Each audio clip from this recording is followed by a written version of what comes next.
All right, welcome back. It's that time once again. It's time for Woof's Angels F1 team. We were gonna play NASCAR, but then I thought, nah, I kind of want to play F1. So you can see Woof's Angels F1 team. Here we are, P15, and all this, and we are our teammate Colin Milot is P28, but it's Monaco. It's the toughest race weekend calendar, Flashback City as I call it, because we're going to be using a ton of them. And to make matters even worse, I got wine. I've got wine next to me, so don't drink and drive, but we're certainly going to have a little bit of it during the festivities. So you see our gearbox 41%, not great in terms of the wear for the event gearbox at least, but the power unit itself has taken quite a bit of a wear, and we have run a lot of laps on it. So you can see 56% for the ICE, the MGUK is at 49, the MGUH is at 35, the energy store is at 30, the turbocharger is at 49, and the electronics are at 54. So genuinely not great. We're probably going to start getting to the point where we need to swap out power units. And we're only 4 races into the season, which means, guess what? By the end of the season, we're going to be taking quite a bit of penalties, grid penalties. But development right now, we have quite a bit, actually, in development. So we've got the rear wing main plane. That's being developed. Central underlay, or under trays being developed. Spark plug improvements being developed.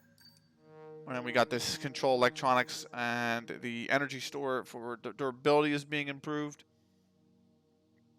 So definitely want to look out for that.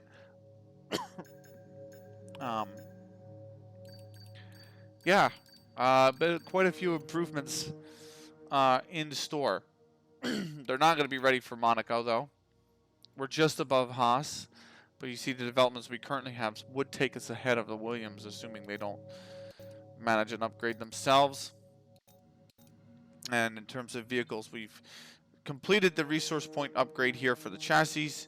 We're currently working on it for the powertrain. Next will come aerodynamics, of course.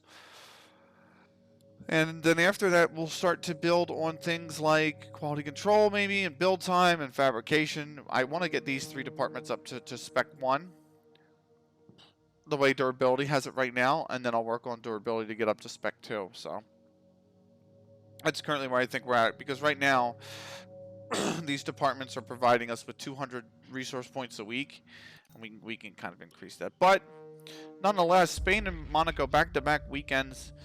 It's time for round 4 of the Monaco, or of the F1 Championship, in a year that we're not really going to be very competitive.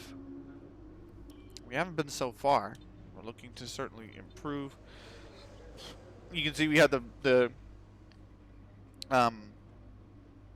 durability upgrade improved, but we didn't have the rear downforce, so the car's not really going to start feeling any faster. It's not going to be performing any faster. And if you remember, we got it to P17 in the race at Spain, so you know it's generally going to be tough, I think, this weekend. So maybe the track is something. Maybe there's something in the track that'll help us, but I don't think so. I think there's not really going to be much. Really, that's going to get us in anywhere up towards the top of the table. So, let's go. Let's get ready and go. Oh yeah, we're in a rivalry, by the way, with Giovinazzi. And we're losing it by only a single point. So if we can manage to out-qualify, I might be very, very, very happy. But I don't think that's going to be the case. Anyway, we've got developments to run for this weekend. Lovely. It's raining. Brilliant. Absolutely brilliant.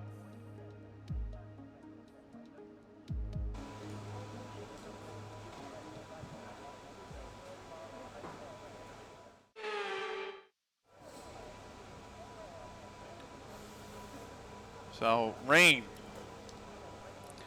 for the first practice session. Does this go all the way through? I don't think... We're going to be logging some extra data during this session. Nothing you need to worry about, but as we have some new parts, we'll just confirm they're performing to spec. It doesn't really go all the way through. You can see 30 minutes in, we're kind of back to dry conditions, so...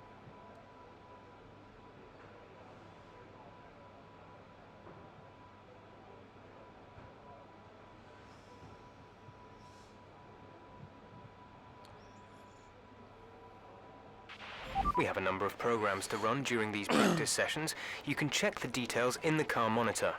We'll get good data for both the race and factory teams. What do we have? We have race strategy, we have tire management, and we have qualifying pace. So, qualifying pace isn't going to be great. I don't think we're going to have qualifying pace, quite frankly. Tire management, maybe. Let's try to run that, actually. Oh, we need to set our car up. So let's tack on that Monaco. It is a dry setup, granted, and we are in the wet here, so it's not really going to be the greatest of views, but still, it's a setup nonetheless, so might as well get rolling on it. Flying lap, let's go.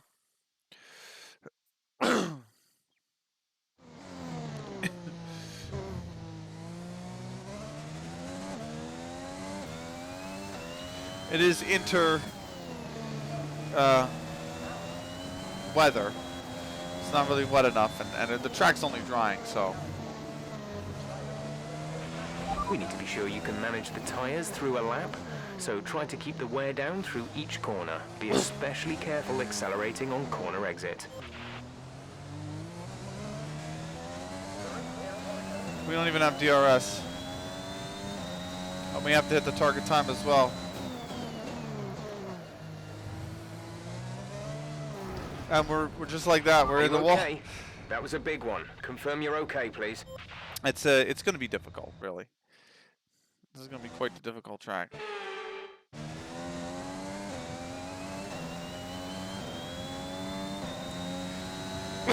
Especially in the wet.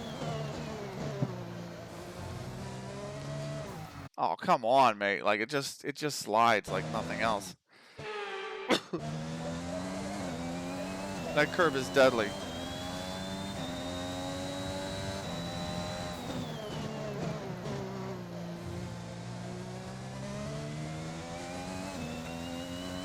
We need to find time. I'm losing all the way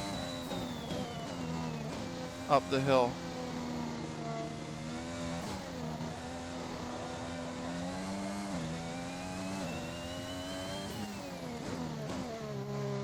We're going to gain a lot of it there.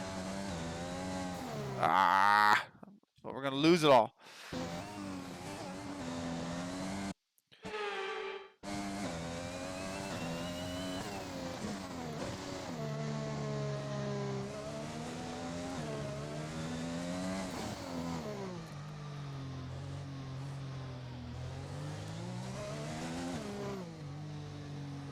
We're not gaining enough time.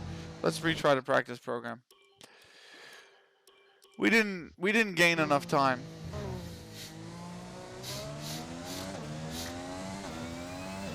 We're just not quick enough in the wet, really. I mean, that's kind of the bottom line.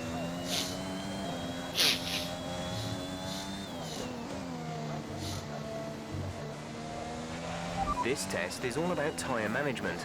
Try to control the slip through each corner and Trying to control the slip in the wet. I'm an idiot doing the tire management one here in the wet. Try to control the slip in the wet. I didn't really think this through well enough, did I?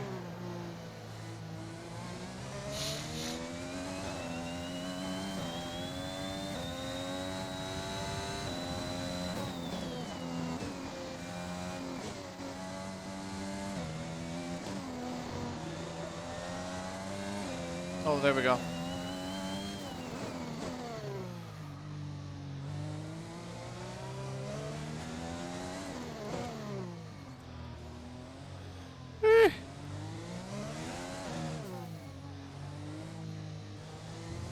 I might be able to catch up now. I might be able to knock some time off this lap. Oh, well, that hitting that wall is not going to help.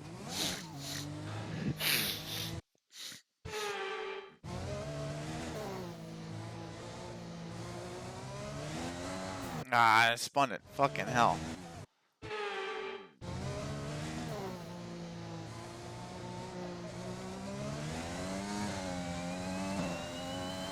And we got the ERS. Nah, that didn't work. The tunnel, that was terrible through the tunnel. That was absolutely awful.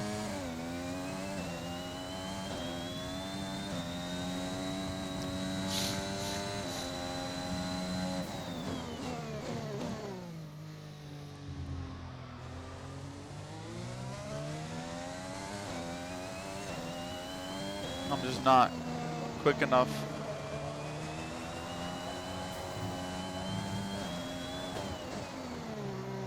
Interesting, because we had a lot more grip in the F2 car.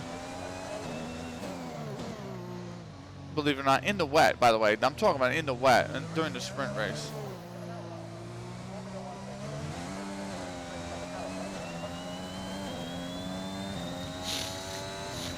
We need to pick up the pace. We're not hitting our target. We'll need to rerun the program if we don't get the time delta back in the green. Yeah, I know, but I lose time pretty much all the way up the hill.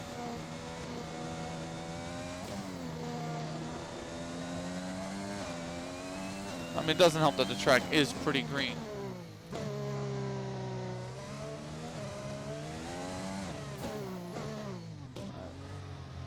The Lowe's hairpin. No, because we slipped it. Tell you what, we're gonna just restart the entire session because we're even gonna fuck with the wet. I'll tell you that. So let's put the Monaco dry setup back on, and we might actually. I've had a chat with the R&D team about the new car parts, and we're happy that they've been integrated into Let's the car. try race strategy. With any luck. Yeah, we know. We got new parts. We got a new part because Spain and Monaco are back-to-back weekends, so it's not even the new parts. It's the new part, singular. Okay, we need a few one solid failed. laps here to help us calculate a good one race succeeded. strategy. And of course, the durability one succeeded, and the actual one that would improve car performance didn't. It just straight up failed.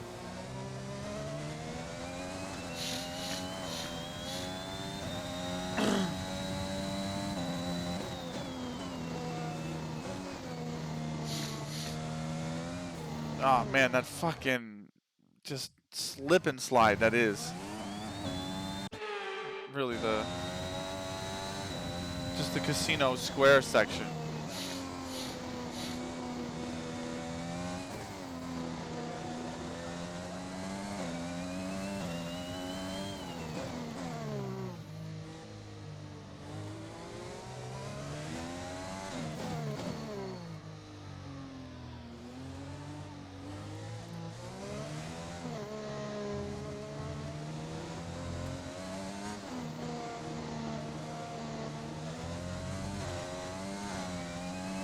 I lost so much time. A second down already? Jesus. And I missed the chicane. Fuck all this noise. We're just gonna wait out the rain. I tried to get at least one practice program in the wet, but we're just so bad around Monaco that really the only option we have is wait for the weather. They told you about the new parts that have come in from the factory? No, Well, they did. they're all Why don't you fitted tell and me good to all? go. Okay, I good. hope they Shut do up, the Jeff. trick.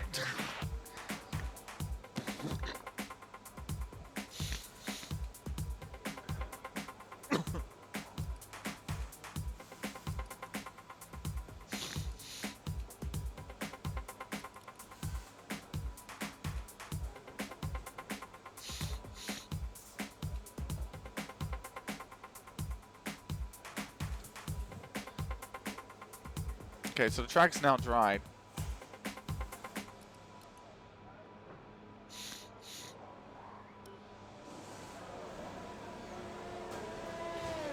It is dry enough for slicks. I'm seeing slicks go The out there. weather's improved quite a bit now. It may be worth considering retrying some of the earlier programs to see if we can get better information. Oh, we didn't try any of them, Jeff. Let's try the softs. No, tire management. Let's try the hards. Let's try the hards. It's gonna be tough, I think, with the Delta. But we'll give it a go. Not a hell of a lot of rubber around the track. Sure you can manage the tires through a lap.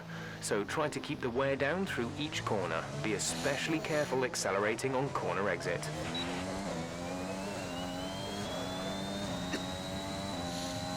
Up the hill is where we lose a lot of time. If we can, we're getting some of it back.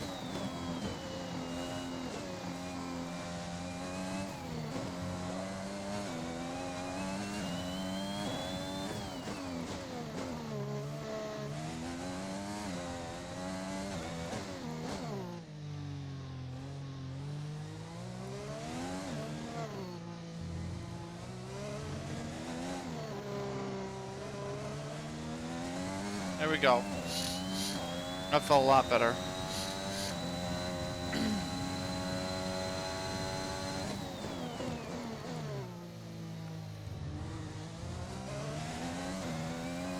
That was probably the best I've taken that chicane.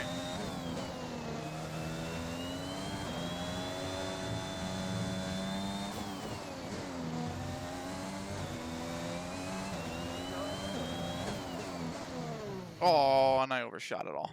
Oh.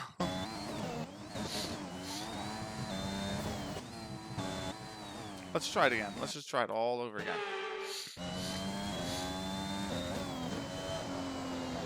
Yeah, see, no, it's so hard because of the bump in the road there. The tires just lose all traction to it.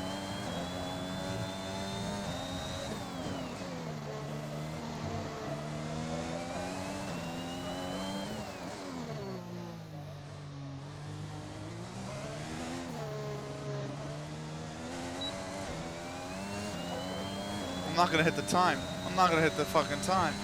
Let's speed up. Our tyre data is no good unless we're doing a representative pace. If we don't get our time delta back in the green, we'll need to rerun this program. I had a big frame loss there.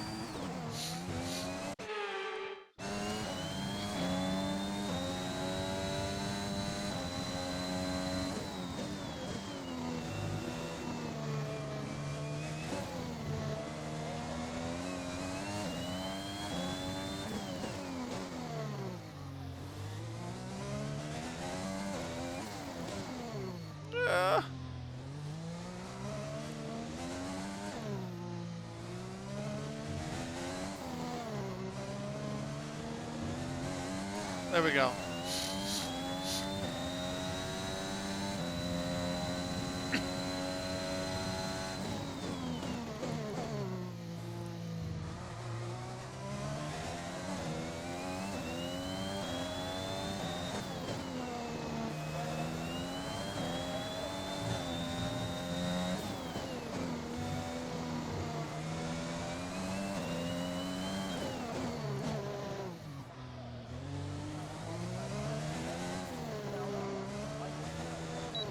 I've spun it. I lost it.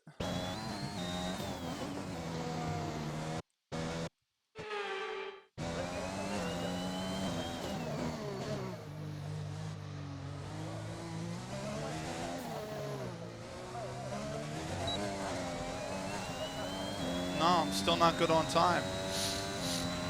This is the last lap of the program, final lap of the program.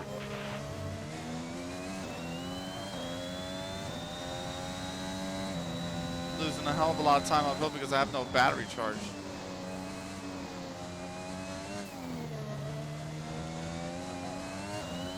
Oh, this is going to be tight.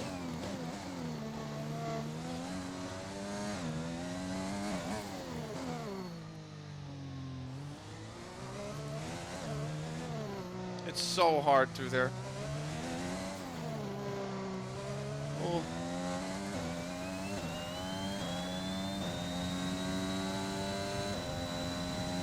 We're We're gaining a little bit of time going down towards the Mirabel chicane.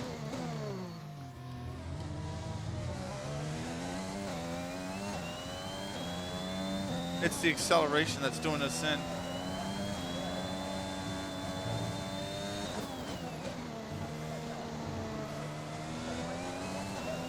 How am I 4/10 down already? Jesus. It's through the swim. Oh, when I hit the rear.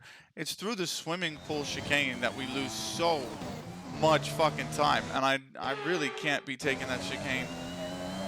The only way I take that chicane any better is if I cut the entire fucking thing.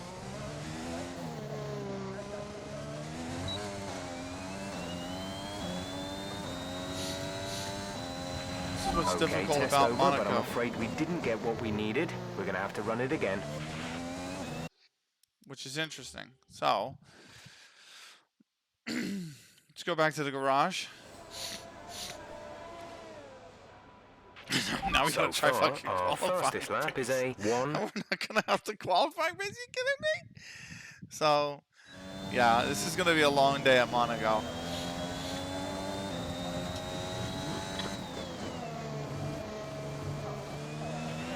Okay. Oh, nice. Yeah, very nice of you to start me out. Basically pointed right at the wall.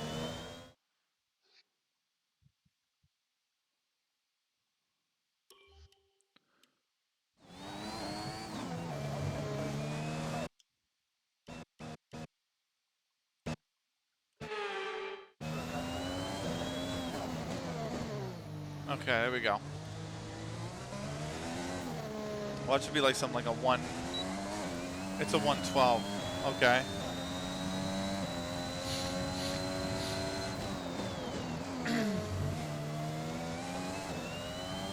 It's a 1:12. I cannot believe that. That's the bump in the road again. It's so bumpy.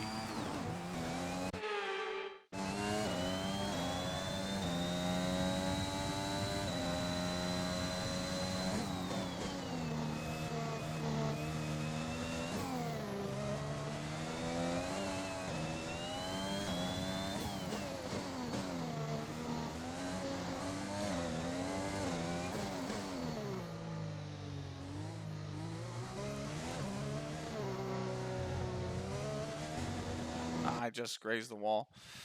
Ah.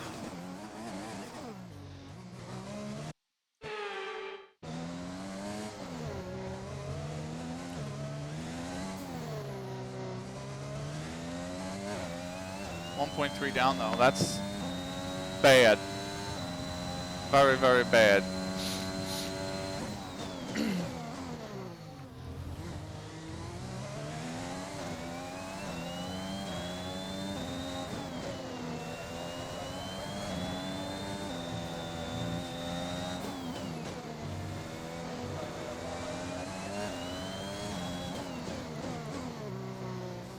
Yeah.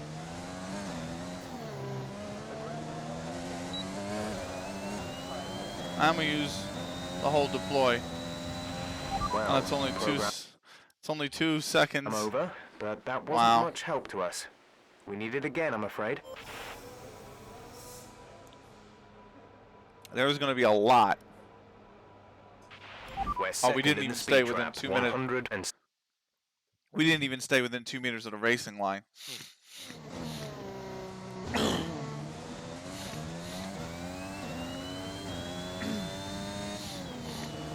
The least we can do is that, so that we can get the development boost. Then we can run the target times in like practice 3 or some shit.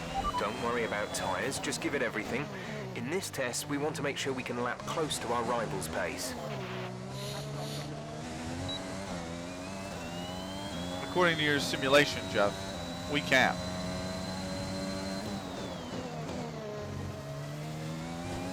Ah, I hit the wall. Fuck me, man. That's all it's gonna be all fucking night long.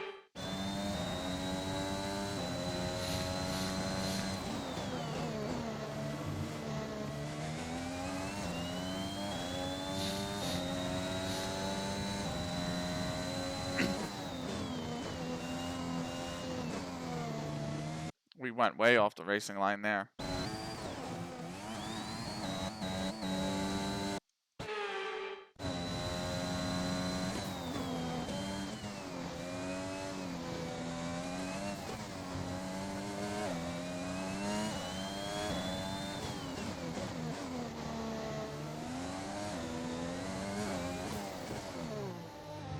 There we go.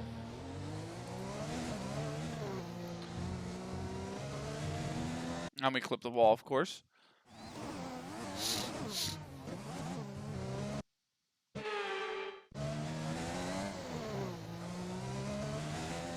And we clip the wall even harder.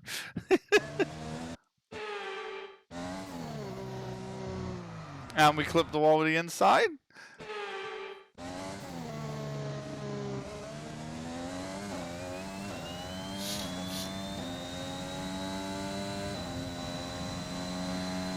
I'm just trying to stay close to the racing line. I already know I'm not going to get the freaking... And I clip the wall with that inside? Jesus Christ.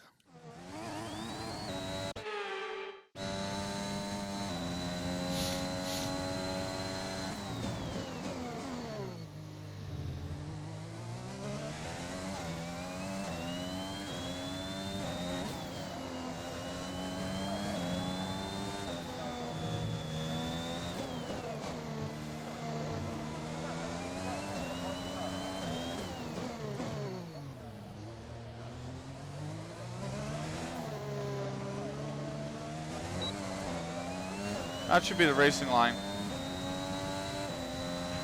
Okay, test over, but I'm afraid we didn't get what we needed. We're gonna have to run it again. Run it again. But no, that should be the racing line done. Let's see.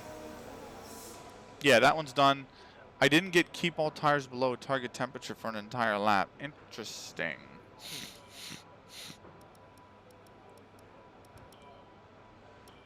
Let's run that one again.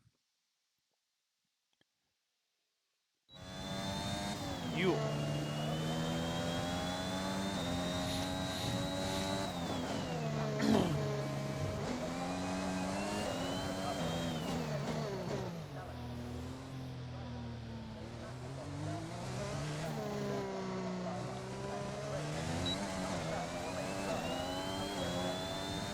It's 102.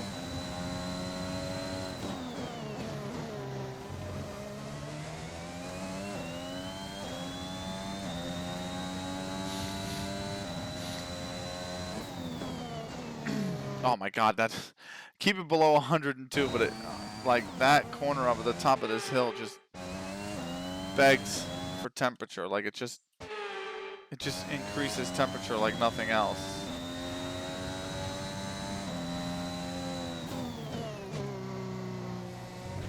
Oh, of course I clang into the wall.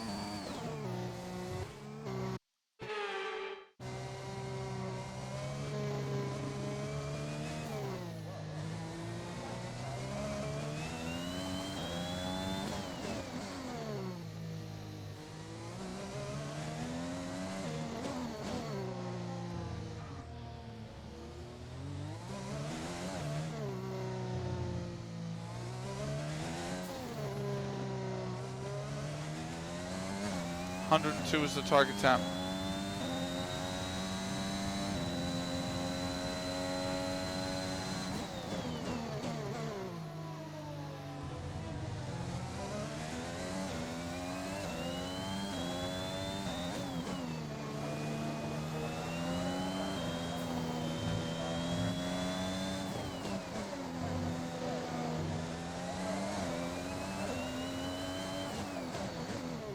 So we are going to get the temperature this time.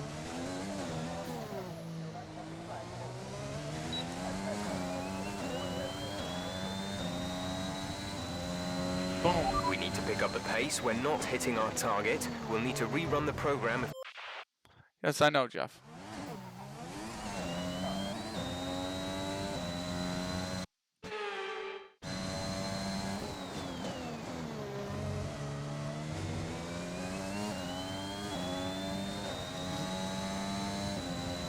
Up the hill.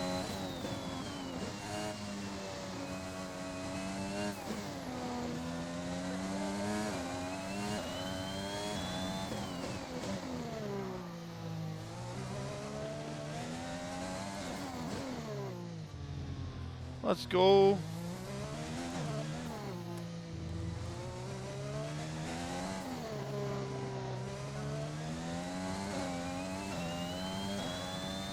Oh, I've mitigated a lot with the ERS. We're green.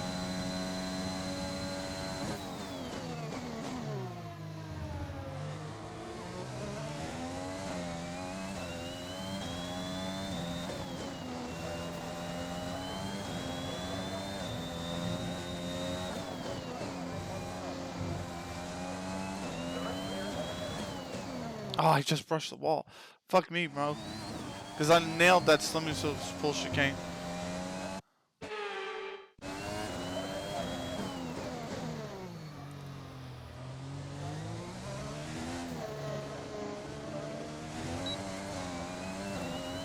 I might have this.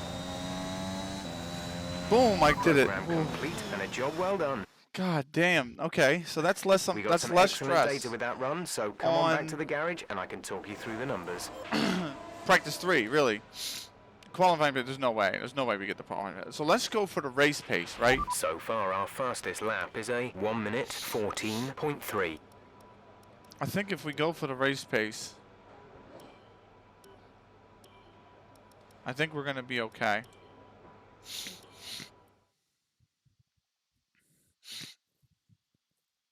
Now I need to conserve fuel, conserve tire wear.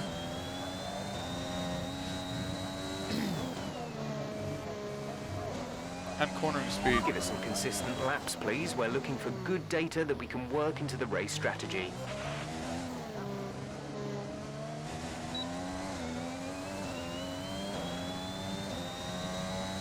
That's what we're looking for.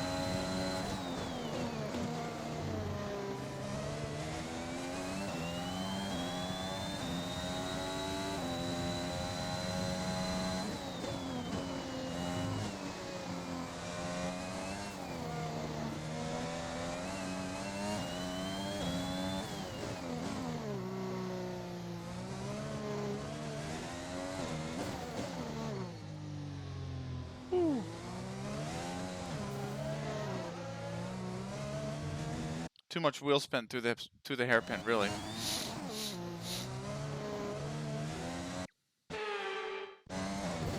Ah. I hit neutral.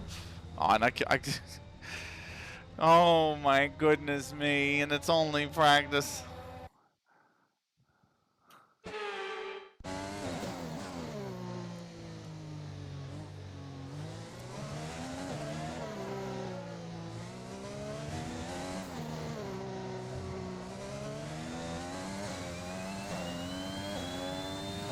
Still 6/10.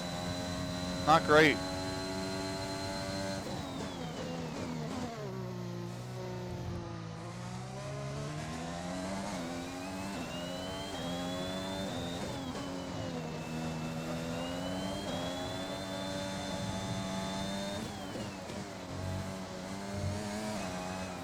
Oh, of course, because I hit the I hit the curb too much. Engine off. Engine off.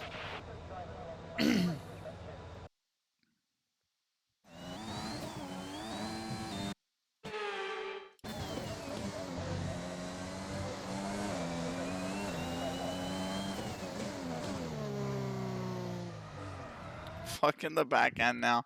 Ay, ay, ay.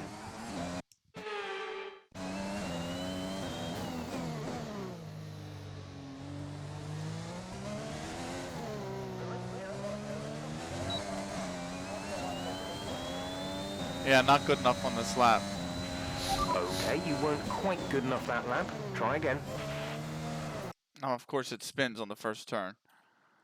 It just can't push. Like, the curbs are death around this fucking place. And you have to take so much of them in order to just be even remotely quick.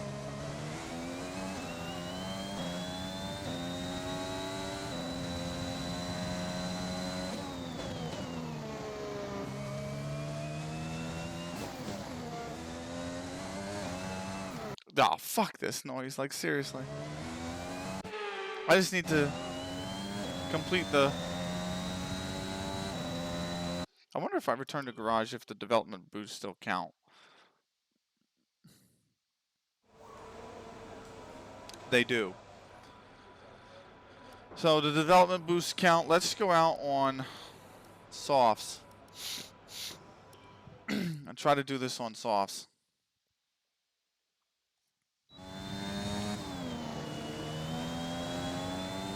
And if we can do it on softs, great.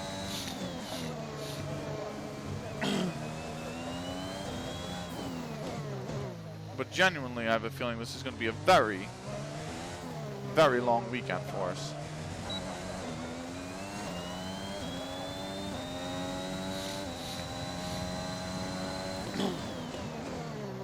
Alright, here we go.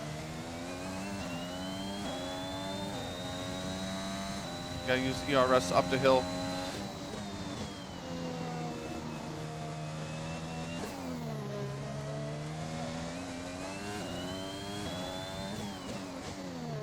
Just dive on the inside, nice.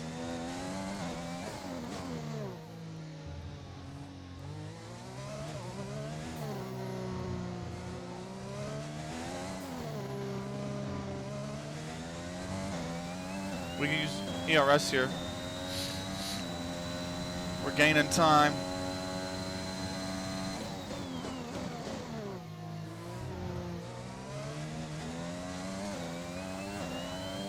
We're losing a lot of time.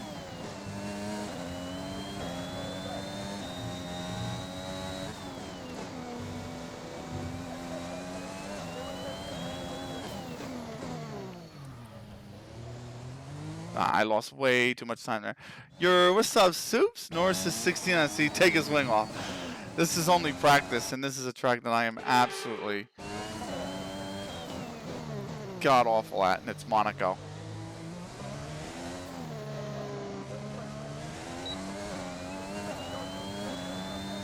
I'm not going to get the time back, am I?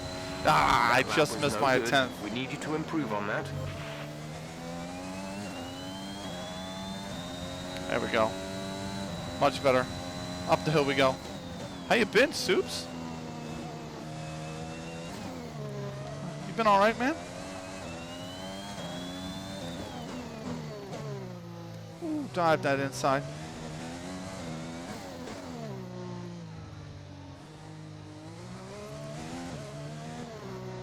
Not great from me.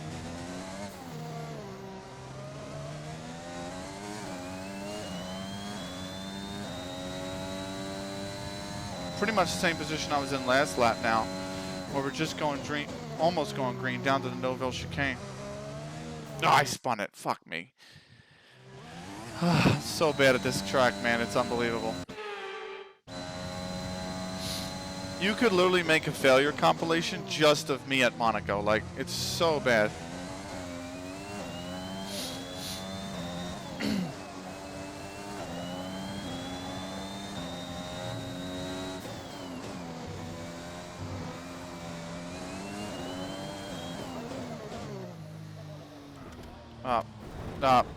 I'm all over the place.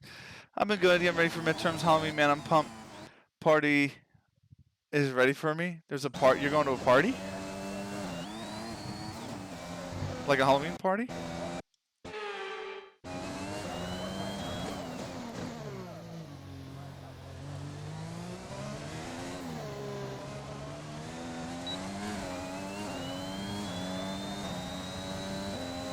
See, I am a Halloween party. Nice. Okay, you weren't quite good enough that lap. Try again.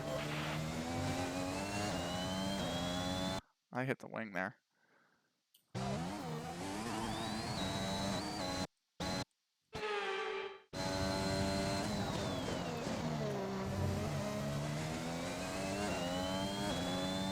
What are you dressing up as?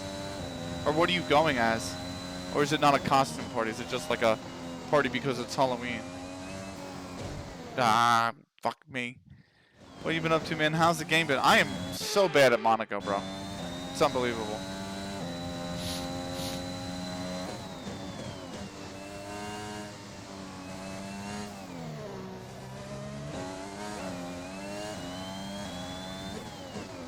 Game's been okay though, like it's been a lot of fun.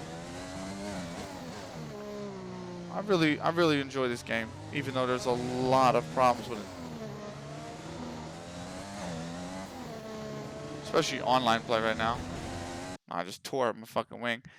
Like the Clout Ghost, you know I'm gonna go as the ghost with glass on, like the Clout Ghost. Nice. Oh, yeah, I hit it there, so back it up. Back it up.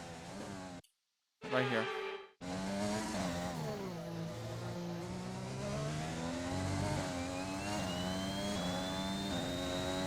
Nice, man. When is it? Is it actually Halloween Day, or is it like, ah, Jesus Christ with that?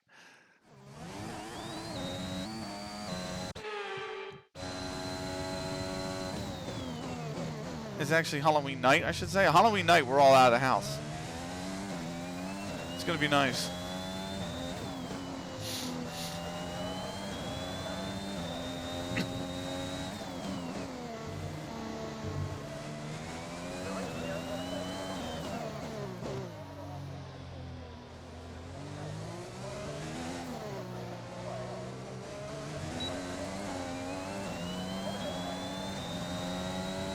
At least I'm gonna be out of the house.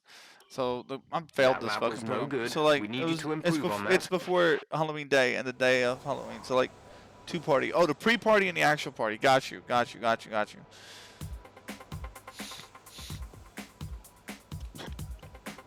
In other news, Benny sucks at Monaco. That's the other news. I'm so bad at this track, it's unbelievable.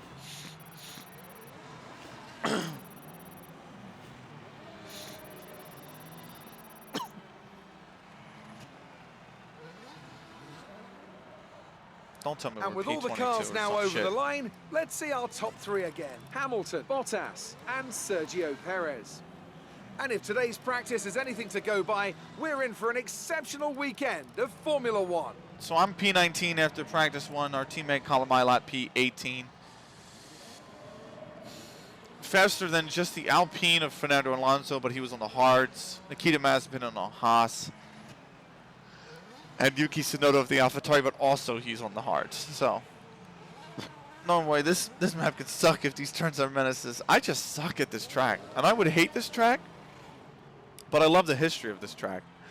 And I love the country. So, as such, I don't actually mind the track. I do hate the track itself, though, because it's so fucking bumpy being a street circuit. But that's just the nature of the beast, I guess, right? So, we'll see. I'm going to do the quick practice for practice 3, but we are going to run the laps for practice 2. We're not going to do the practice programs. We're just going to run the laps and try to get used to this track until I've had enough. Qualifying is dry. The race is dry. Practice 1 started wet, but it is dry, so the race is 78 laps too. Like, wee, that is going to be, it's going to be a nightmare, really. We'll go to practice 2, and we'll actually run practice 2. But then practice 3, we'll do quick practice, and then qualifying, I don't expect to get into Q2. And we got a cooling system follow.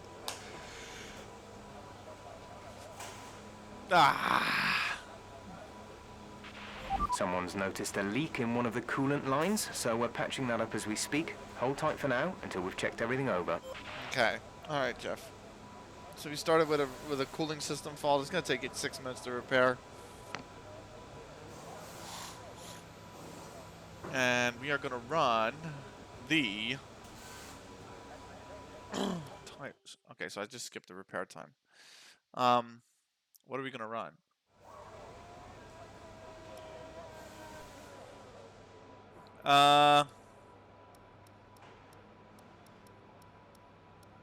We can run the mediums and see how long the mediums last. This says 56 laps.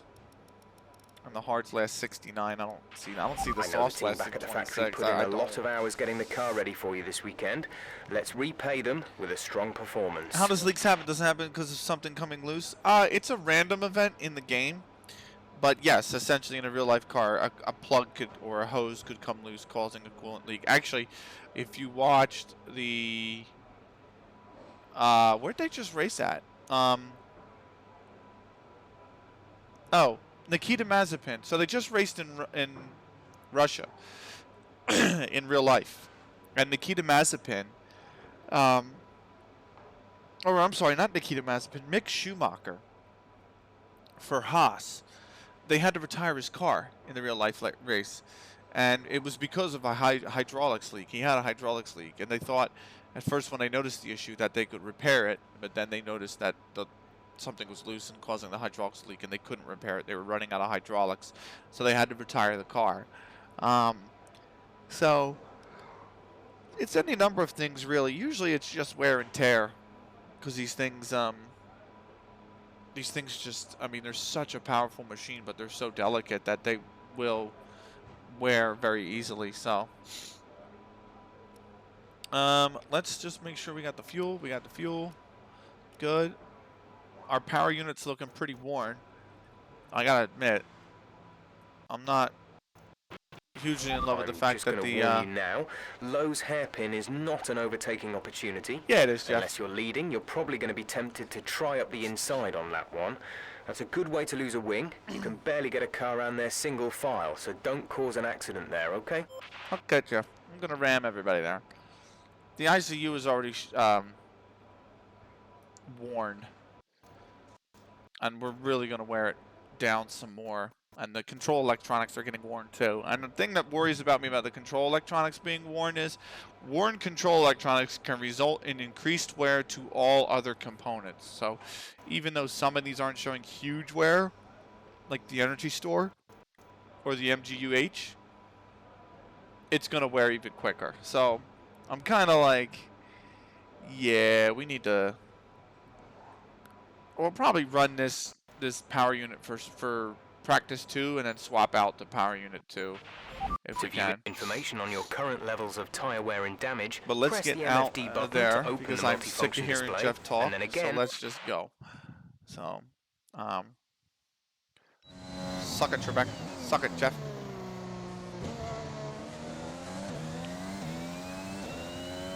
So let's try and just get a feel for Monaco. Maybe try to make the realization of 78 laps around this place slightly less painful. But it is. The other problem with Monaco is, you see how tight Monaco is. And because of the nature of how tight it is, overtaking is extremely difficult.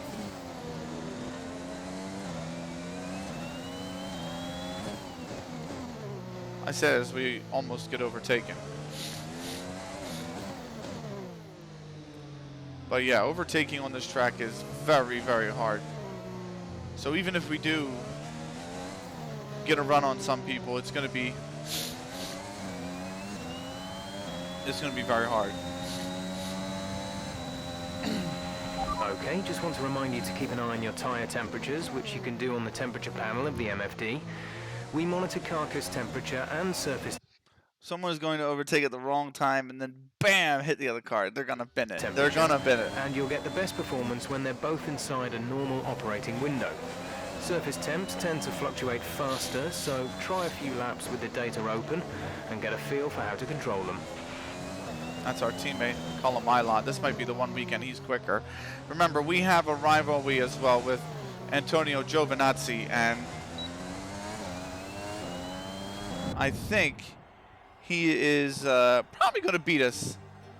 He's probably going to beat us in this rivalry, I got to admit. Or at least at this track, I mean. Not maybe in the rivalry. We might be able to put something together. But in the track, possibly. So, the problem I have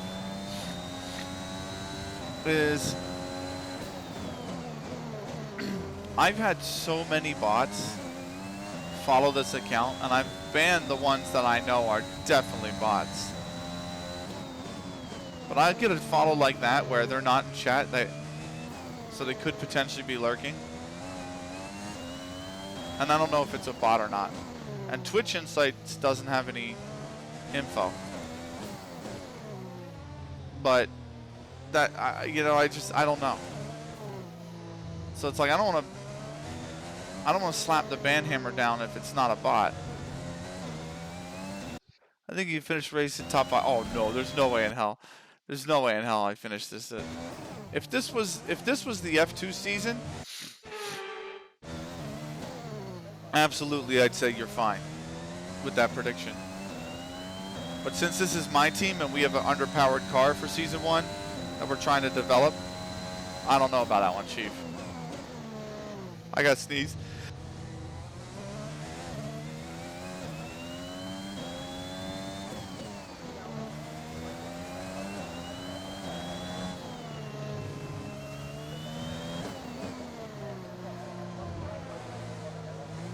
Oh god.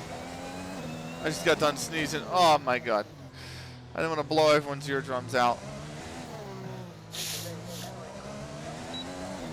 Did you sneeze? Bless you. Yeah, I cut the mic because I don't want to blow anybody's eardrums out, you know?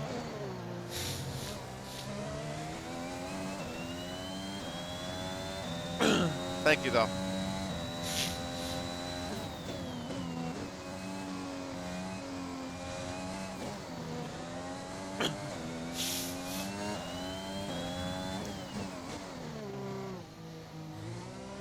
Oh. So I'm prepared to come like P22nd in this practice session, really.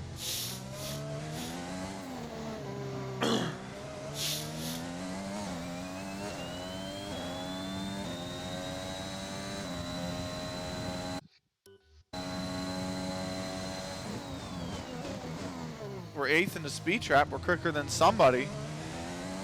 There's only 9 cars on track.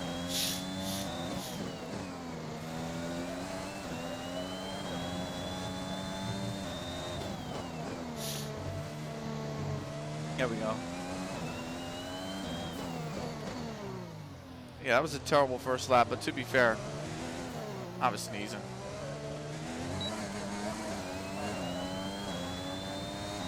We're going to go down into the 118s on a medium compound tire. But there's definitely time to be had. You're top 10 right now. I think you're doing fine. Where's your teammate though? Is he behind or in front? Our teammate is in 9th. We are top 10, but here's something to note. None of these drivers have set a time yet. So,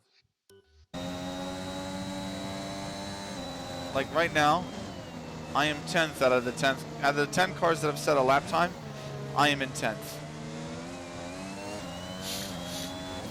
And like I said, it's season 1. We're gonna have an underpowered car. You automatically join as one of the worst cars in the field.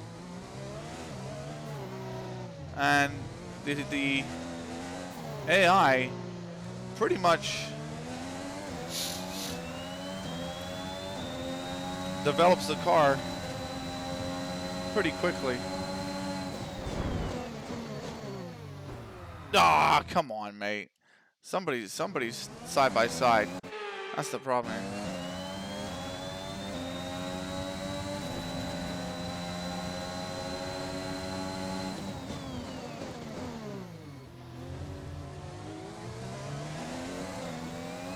That's one of the Alpha Tauris, I think.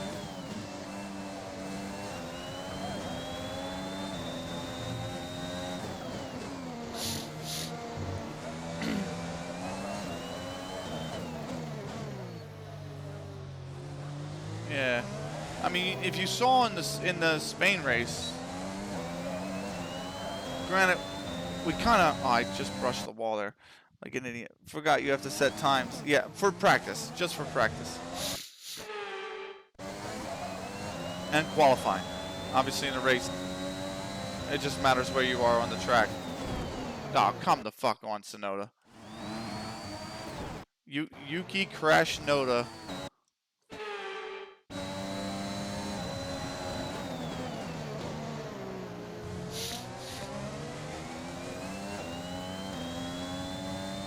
Yeah, so I think, but like I was gonna say, like you saw in the Spain race, granted we did kind of cock up the strategy there a bit. We weren't really quick enough to compete. We probably, in all things considered, could have gotten maybe 19th or 20th, and we finished. I can't remember where we finished actually, but it wasn't high. I think we did finish P19, and I'm thinking to myself, we maybe could have got 1 or 2 more positions had we not jacked up the strategy. But like P17 would have been like the highest position we could have finished in Spain if we did as well as we could have. Alfa Romeo have had some huge improvements come onto their car, and Williams has really improved theirs, and we We haven't had the parts come through yet. Now for the next race, which I believe is, what's race 5? I think Canada? Yes, we might have a lot of parts come through. And if they all succeed, or a majority of them succeed, we could significantly improve to the point where maybe we are quicker than the Alfa Romeos.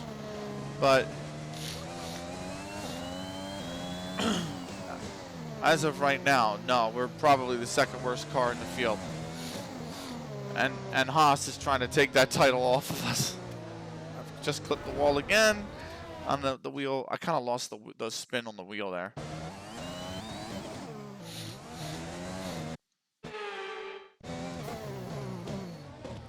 That was my fault. Because you really gotta turn the wheel. You really gotta. All right.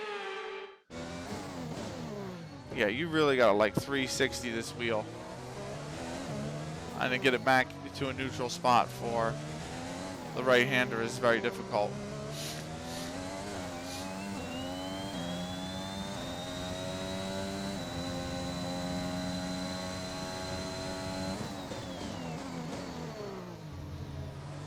We kind of cut the chicane there, really.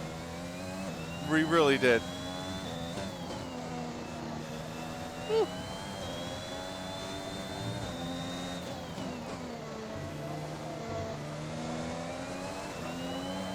A lot of people, because of how tight Monaco is nowadays, say that maybe this race shouldn't be on the calendar. I am not one of them. I think absolutely Monaco should still be on the calendar.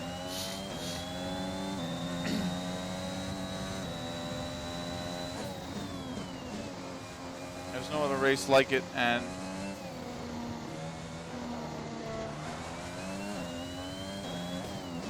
I think it's got so much history. So Monaco, the reason I say it's got so much history is because Monaco's one of only 3 Grand Prix that have been run every single year since Formula One has started in 1950.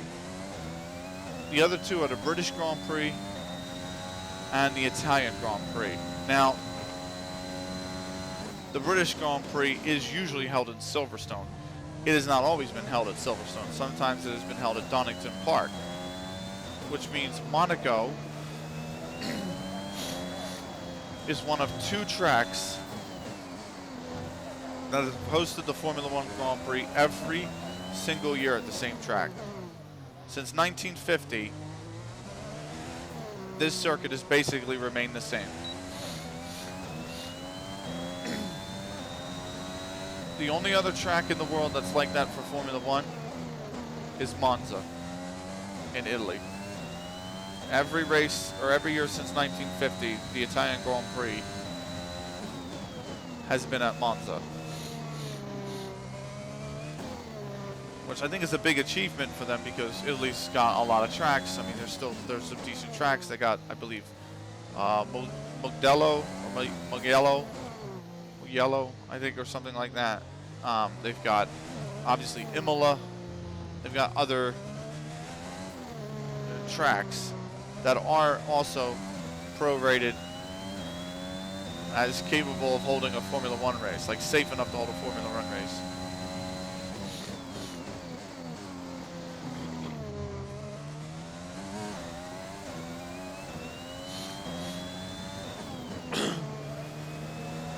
Whereas, really, with Monaco, the country is so small. Like, there is no real official racetrack in Monaco. It is just the streets. So, and the country's not big enough to hold a track. That's like when Imola used to host. Imola, which is in Italy, used to host the San Marino Grand Prix.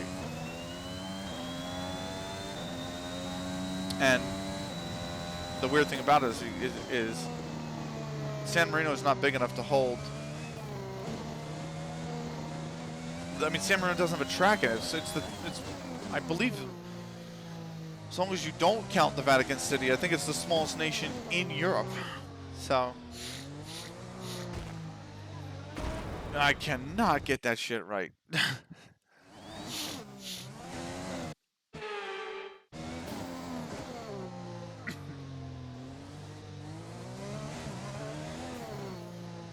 It's weird because I got it right in Formula 2, but again, those cars are a little bit slower. And they're not as loose.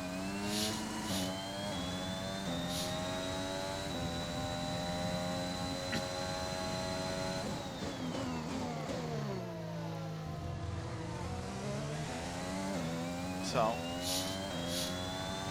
and that Imola, by the way, is supposed to be coming into this game. They were supposed to add Portimao, Imola. They were supposed to add Jeddah, the Saudi Arabian circuit that Formula One's going to at the end of the season. Which I looked at the track layout, it's garbage.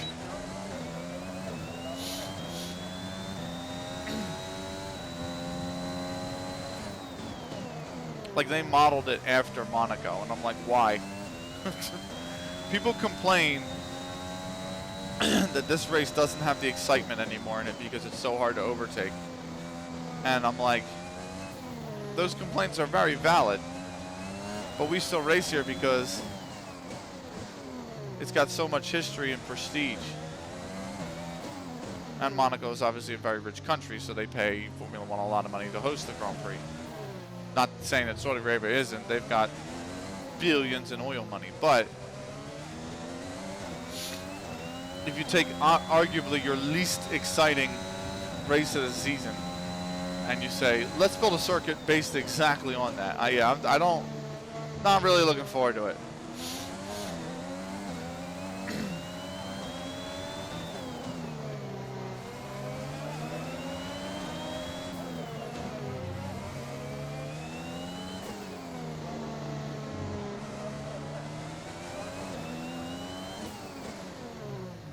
It's like they announced the Qatar Grand Prix today. We'll join the calendar in 2021, and then we'll be back in 2023 for 10 years. And I'm not excited about that because, well, fuck Qatar.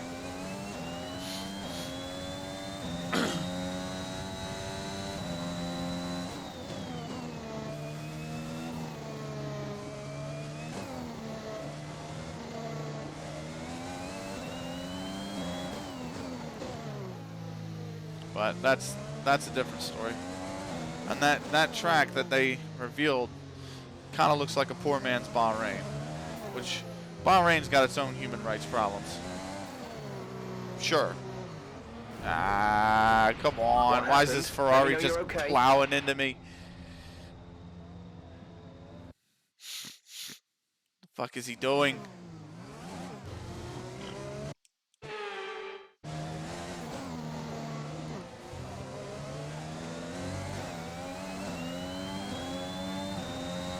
But Bahrain is, I have to say, all intents and purposes, a really great track. It's a very, very, very good track. Very well designed. That's not to excuse anything that Bahrain government does. Just go. But still, Qatar, the track just looks awful. The country is awful. It reeks of corruption.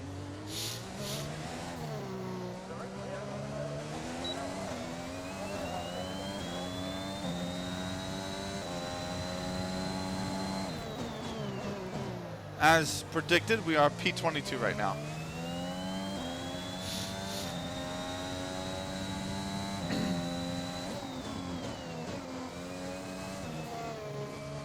$33 minutes left in practice.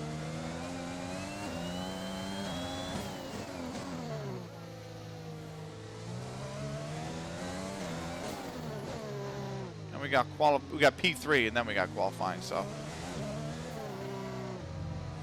just trying to get used to this track.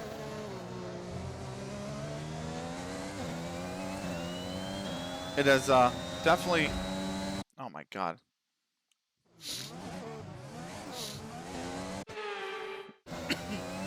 Definitely feels a lot different than it did about a week ago. A little less than when we raced Formula 2 around here. The ICE, so you can see that little orange icon on the bottom right above the display. That's for the engine. And that's for the ICE, which has turned orange. The ICE has turned like light green, which means it's starting to show some serious wear. I think we can get through. We might be able to get through this. Ooh! Come on! Who is ramming my rear?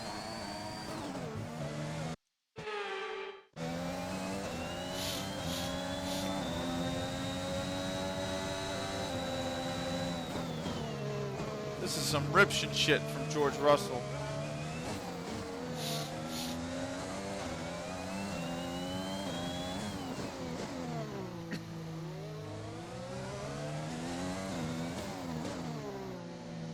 That's probably the best overtake of the season. That'll probably be the overtake of the season.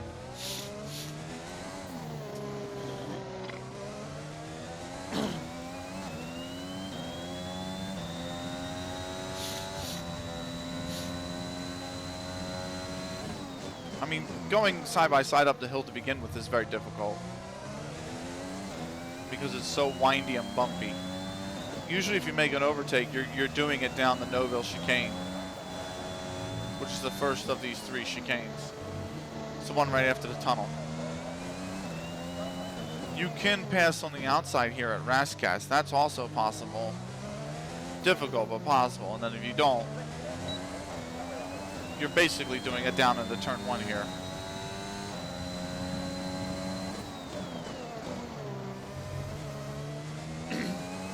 But up the hill.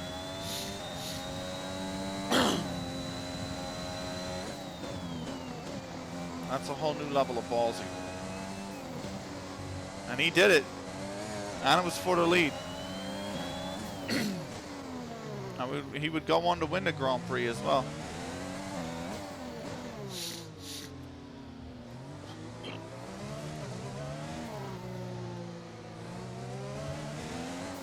So for me, I think that's probably going to be overtake of the season, really. I fucking suck.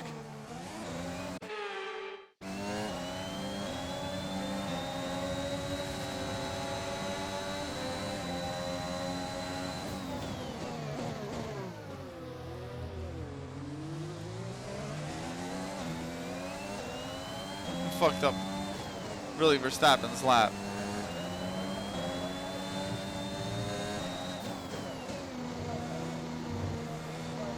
I grazed the wall.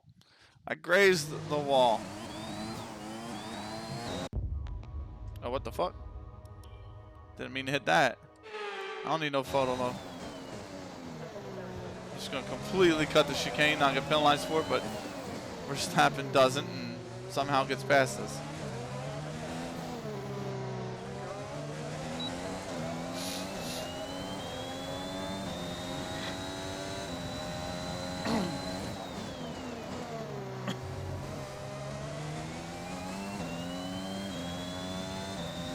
Anyway, our best is now 1:17.9. Latifi's in front, and he's on the hards right now. But what he said is fastest on probably softs.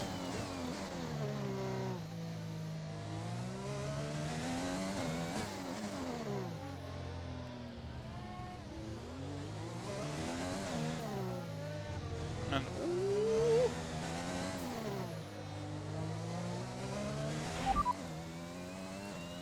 Latifi just ahead, push for position. They've just entered the pits. Their best lap time is Okay. a 1:15.5. so their best lap time. Don't do it, Ricardo. Staring down Ricardo. Staring him down. This will probably be my last lap for now. I'll bring it in.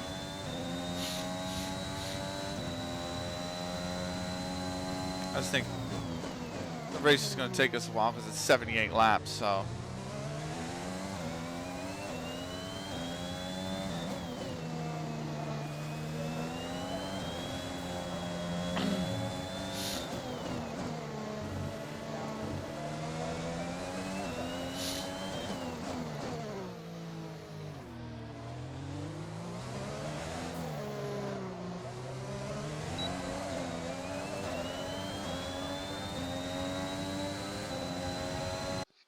All right, let's bring it in. 17. He did 2 seconds quicker, and he was on the front wing damage. Skip the repair time. That's fine. So minor. Didn't really affect performance. Car repairs have set us back a little. That says Our back best 2 lap minutes. so far Jeff. is a 2 1 minutes. minute 17.9. So, oh god, it's a 1:11. Is the quickest around here. We're 6 seconds slower, but we were on mediums, and the front of the field was on softs. So that's somewhat skewed. Colin Milat's on a 14.3.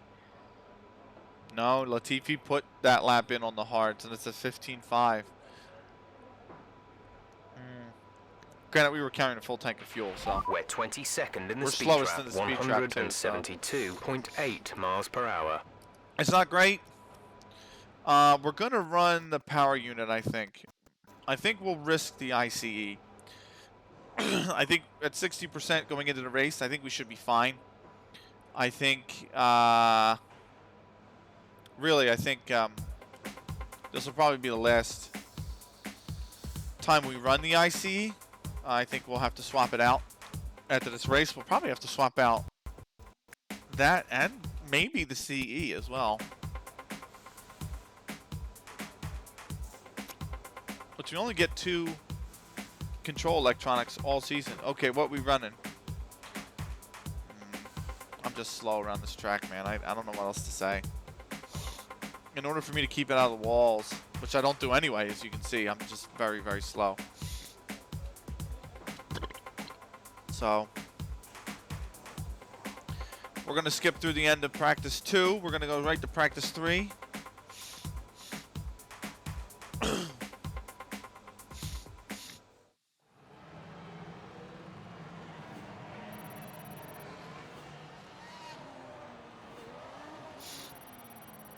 And then after practice 3, we'll do qualifying.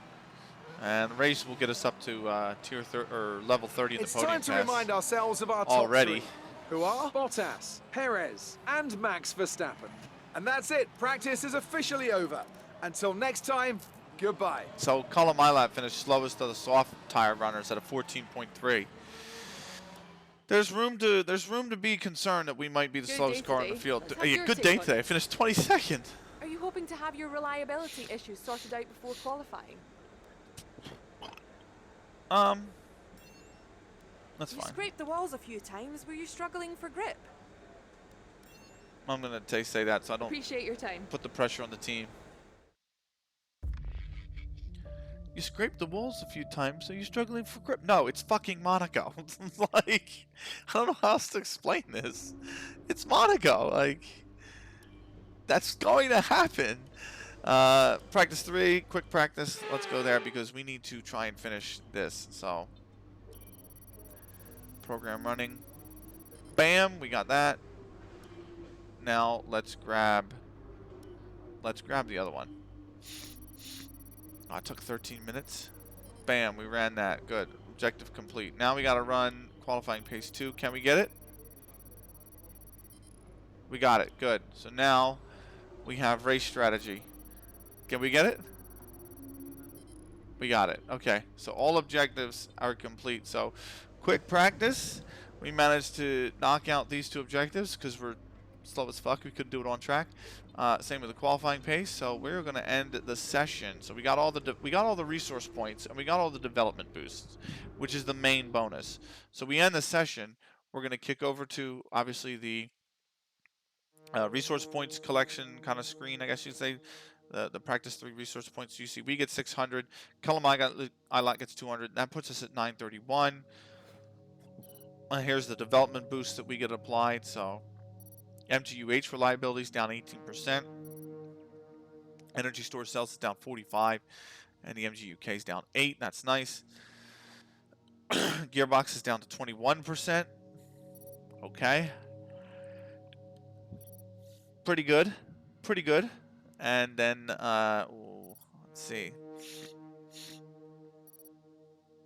Okay. Pretty much lowering the MGUK durability a lot. Colin Milat's actually going to level up. So now his contract price is going to go up as well.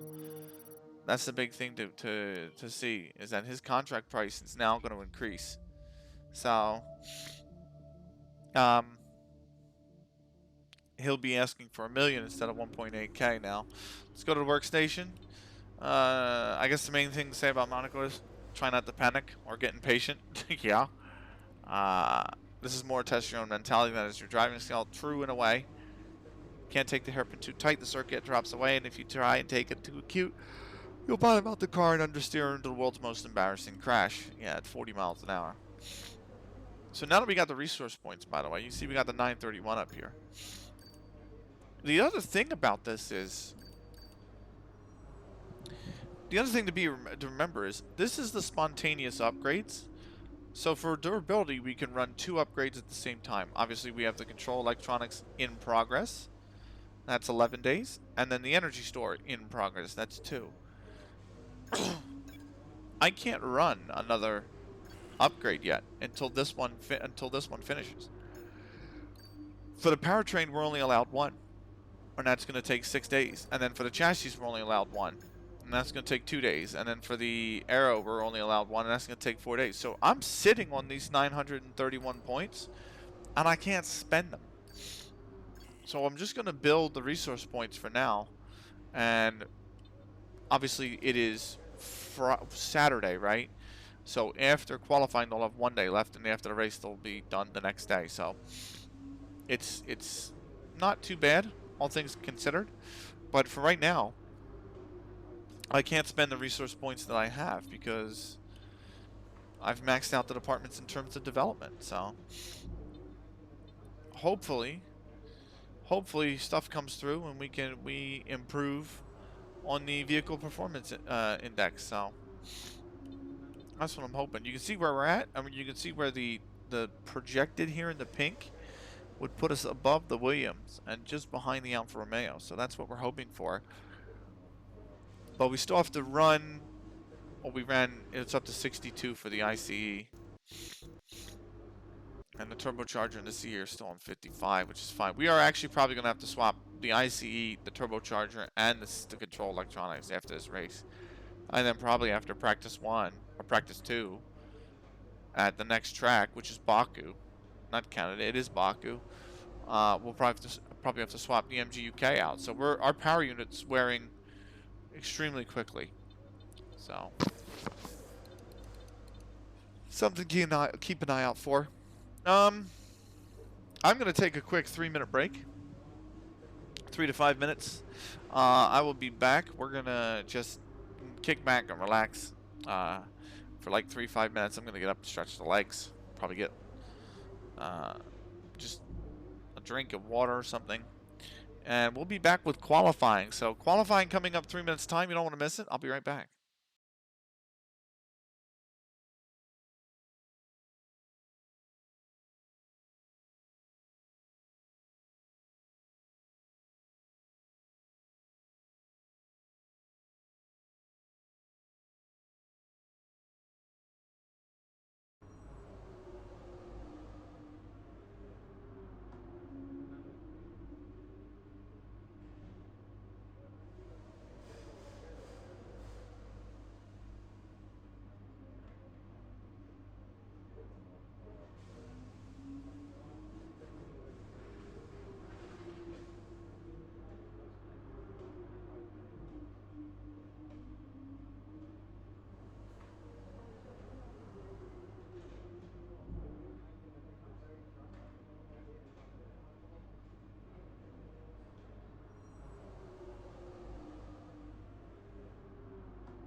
Sorry.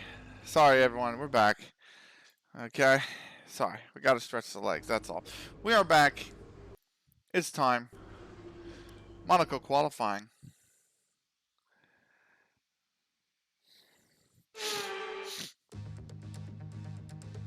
Overcast? Is it overcast for qualifying?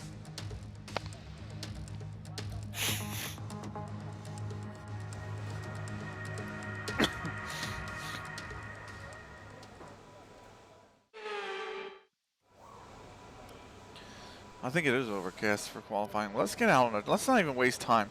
Let's just get out on the flying lap. Let's go. This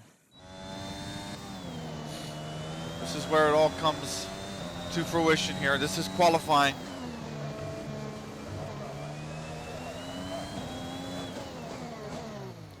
This is make or break.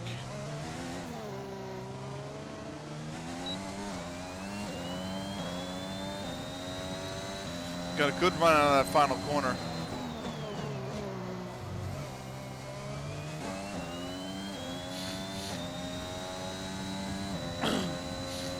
Let's see how we can do.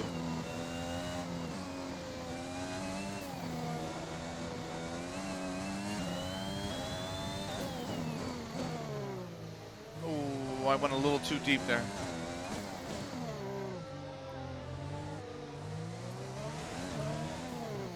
That was a much better exit of the Lowe's hairpin, though. It's a little bit too...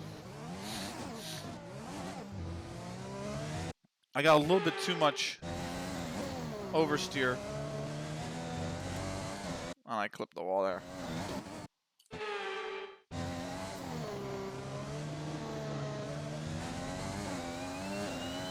There we go.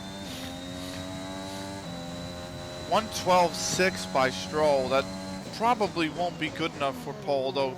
Doesn't matter. You just got to be in the top 16 to make it to the next session. I went too early. I broke way too early. This was fine. I broke way too early for the chicane.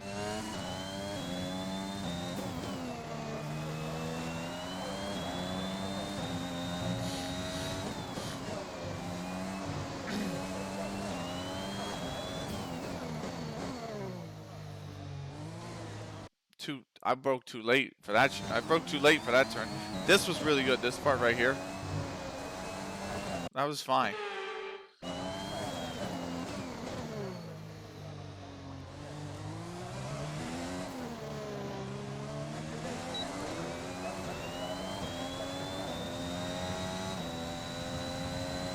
It is a 1:14.0, and that's not good enough to beat Schumacher's time. We haven't broke into the 1:13s all weekend. And Schumacher has a 1:13.1. 1:14.0. Wow. He's done a 1:13.1. Where does that lap come from? Mazepin, he's got 2.5 seconds on us through Sector 1. He's got a slight bit of time on us. He's got 3/10 on us in Sector 2. So right now he's 5.5 tenths quicker. Remember, we are 6.5 tenths slower than Colomilot. And Mazepin comes in at a 13.4. We are a 14.0. So I think it's time we put the fresher pair of softs on, and we go back out for a second lap. That lap is not good enough. It was one of the better laps we ran all weekend, and it's just not good enough. We're just not quick enough around this track.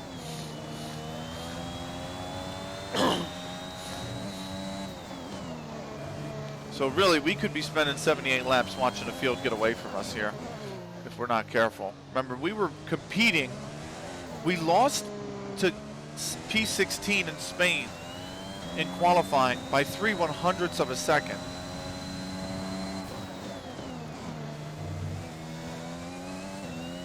I took way too much curve down. Now, just a reminder, the corner cutting is not on strict. It is on strict in our F2s in our driver career, but on my team, it's on casual. So that corner that I just cut would no way, shape, or form. That would in no way, shape, or form stand in our driver career. Let's run it all the way back.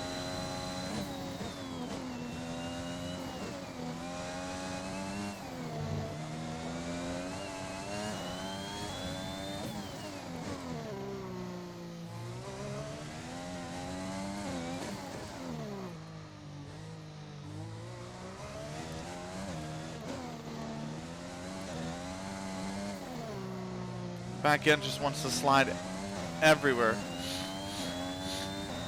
But we are going to go down to Noble chicane about a tenth quicker.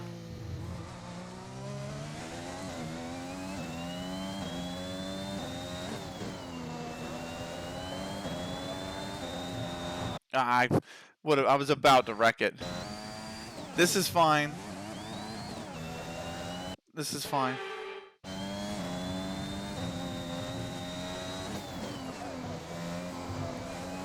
Ooh! Are you okay? Right. That was Rewind a nasty that. hit. Turn the engine off and wait for the marshals. I'm trying to cut the chicane without...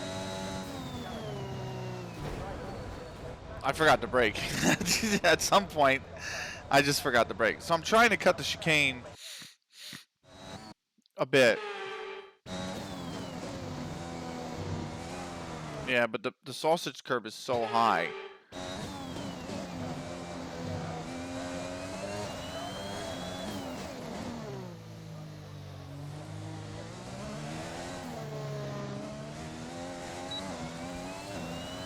We're going to find almost 4 tenths. We're going to find 3.7 tenths. But it's good enough to promote us above our teammate, Colum Ilott. It's still not good enough for anything above that. We're 22nd in the speed trap, 173.2 miles per hour. So there's 7 minutes remaining. Perez has not put in any time whatsoever.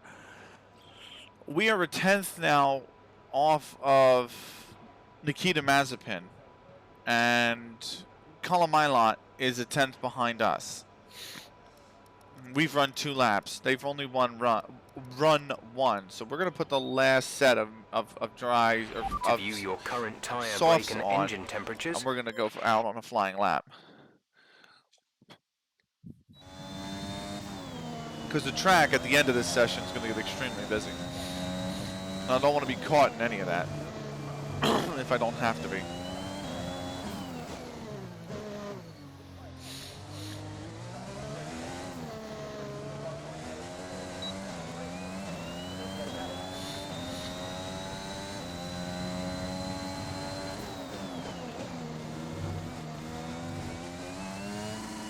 Oh, I hit the wall there.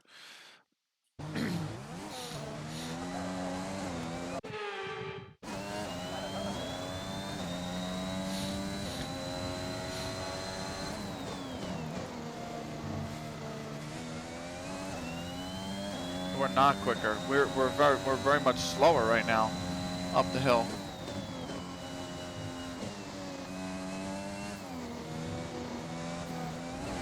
And we grazed the wall. We are. It's a common thing for Twitch to crash just randomly because I thought you ended. Are you on the mobile app? Because yes. If you're on the mobile app, absolutely. Mine crashes all the time.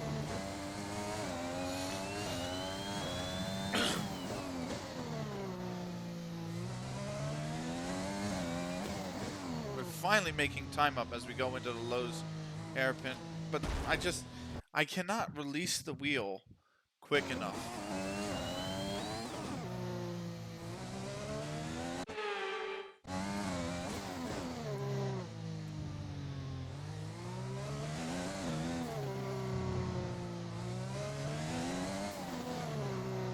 No, I didn't end.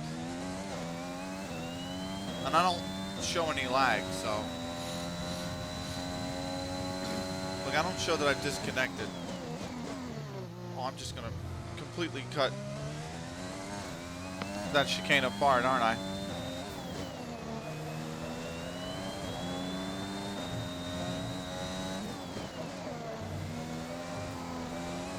Ah. Yeah, hold on, gotta refresh. Happens.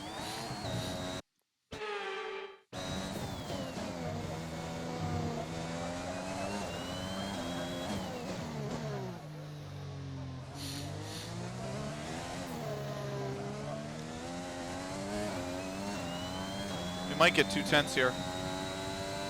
We're gonna get 1.79. It's still not enough to get ahead of Mazepin. It's still not enough.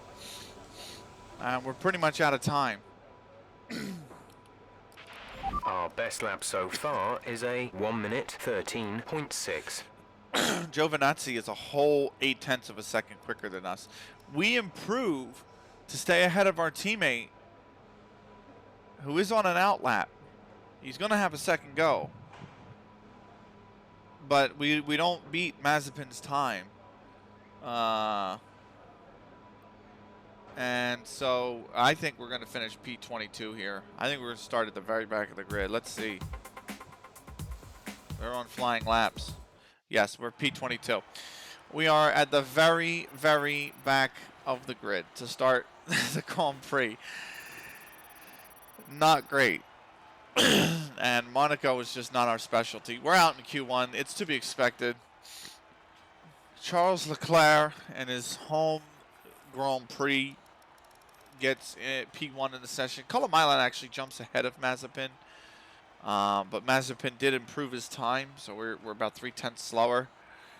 Just under that, and we're almost a full second slower than our teammate Colomailan, so not a great practice session from us. Both of us are out in Q1 and Q2. Today. Let's have your take on I it. love how she goes, good day today. Why It's do not. you think you weren't as quick as your teammate today? Okay. Your qualifying pace didn't put you at the front of the grid. Will this be a problem tomorrow? Mate, we're season 1 team. Like,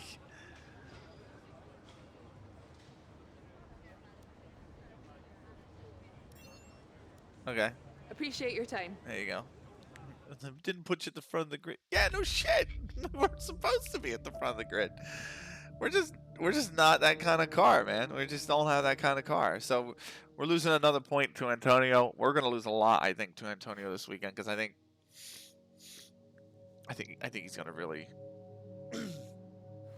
unless he blows an engine, or crashes out of the race. I think he'll probably beat us in this race and take a good lead in the rivalry that we have.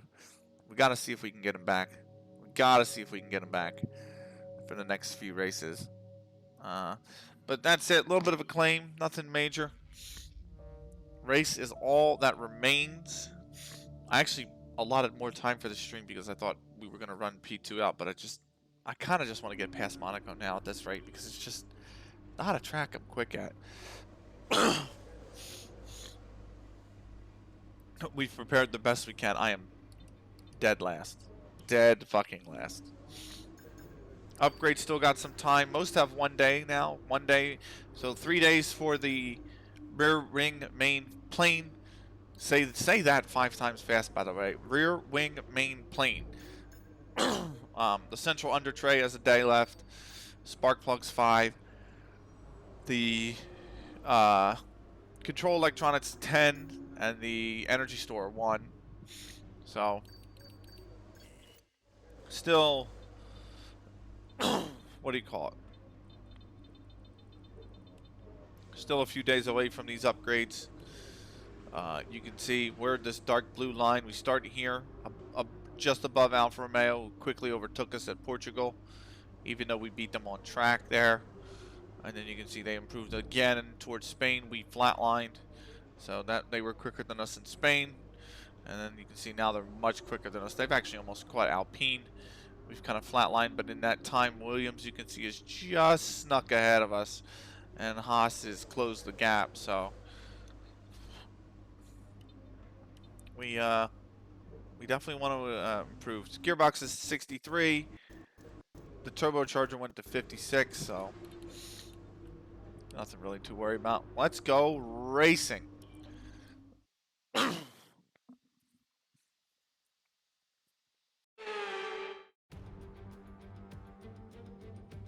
A proper road race, and in the true meaning of the word. That was how Mr. Monaco, the late great Graham Hill, once described this iconic event. The cars we drive have come a long way in the intervening half century, but still we race on those same public roads beside the Mediterranean Sea. There's no victory more coveted than that of the Monaco Grand Prix. The astonishing Circuit de Monaco is, for all intents and purposes, virtually unchanged since its inaugural race back in 1929. The faster cars of today, though, ensure the 19 corners past the casino and along the seafront remain as thrilling as ever. A 2.1-mile lap here takes us around an entire country, yet never more than inches from the race-ending barriers. It's just about time to go to the track for the beginning of the race, but before we do, Anthony Davidson, what types of strategy do you think we can expect for today's event? Well, there's a lot that both the driver and the team have to keep in mind when There's going your into a race. championship. The tyres, Hamilton leads. fuel, energy recovery Perez is second. systems, the list goes on and on. But I think the key to today's victory will come down to the pit stop strategy. Come in too soon, and you might find yourself needing more than one stop. Raikkonen Too late, starting and you're putting yourself P15. at a disadvantage by spending longer on worn tyres. Giovinazzi, I believe, is on P. It's time to take a look at our starting grid 16, for 17. today's race. Young superstar Max Verstappen starts from pole position, and Lewis Hamilton completes the front row. Looking at the rest of today's grid, we have Bottas, Leclerc, Sergio Perez, and Sainz, Norris, Ricciardo, Gasly, and Fernando Alonso, Vettel, Ocon, Yuki Tsunoda, and Stroll, Raikkonen, Giovinazzi, George Russell, Okay, he's P16. and Nicholas Latifi, Mick Schumacher, Eilert, Mazepin, and the Golden Girl. And with lights out just moments away, it's time to go down to the track. Man, turn one's going to be a fucking mess, by the way. Turn one is going to be an absolute mess. Absolute mess.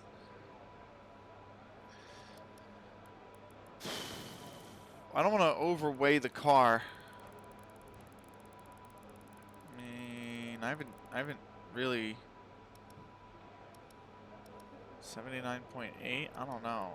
You can put a lot of fuel in the car here, which is, I think, weird, but usually I max fuel it. But 98 laps, and it's only a 78 lap race. I might put 88 laps worth of fuel on it, I think. I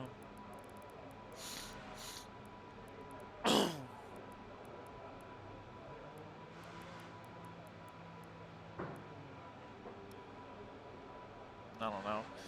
Personalized is weird. It says softs to mediums, which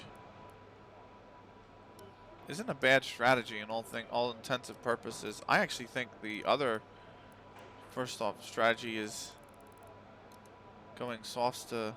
What is going on here? They want us to do softs, mediums, softs.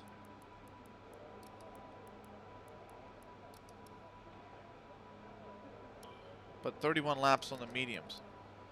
Why wouldn't you just shorten this to 31 and then lengthen this? But it adds 35 seconds. That doesn't make sense when the softs up here can last 24 laps. Like, why would it be quicker to run a soft, medium when the softs are a quicker tire? And we've already established we can make them last 27 laps. So why would that, even if that's the case, like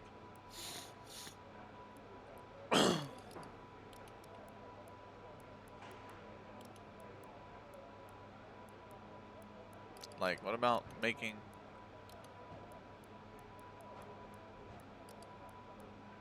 it just doesn't make sense. Like, why would this strategy be 20 seconds slower? I don't get it. I'm stumped. You're making them last 54 laps. Like, why would making, I don't know, man. I don't know.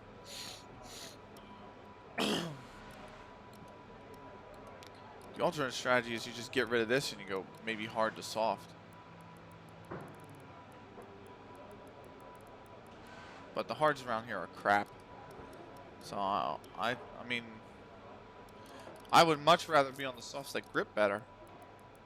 They grip so much better. So I would rather do a stint like this.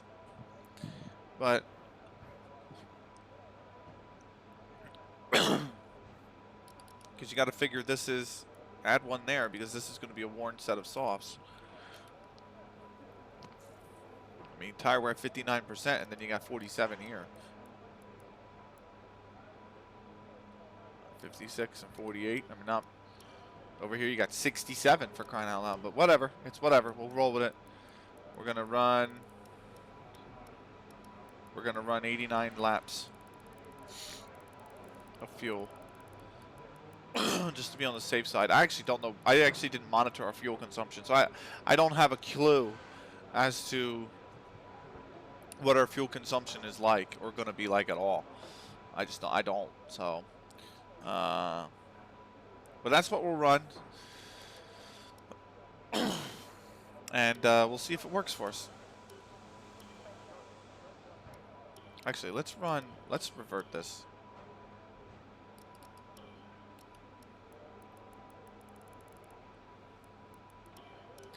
There you go. We'll revert that. I'm wondering if I'm just going onto the hard here and eliminating that. Weird. Yeah, that's weird. Anyway, we'll revert it and go like that. Oh, no. Select that one.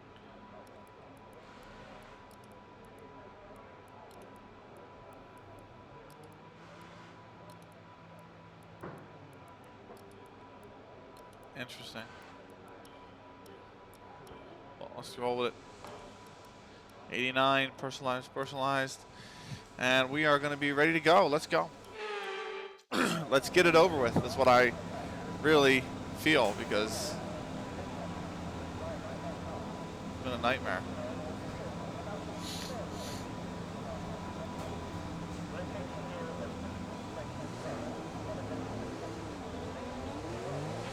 Okay, our system checks are good. We need to stay in formation and start bringing the car up to temperature, please. Get some load into the tyres and work the brakes. We want them nice and warm by the end of the lap. All right. Mazepin in front of us.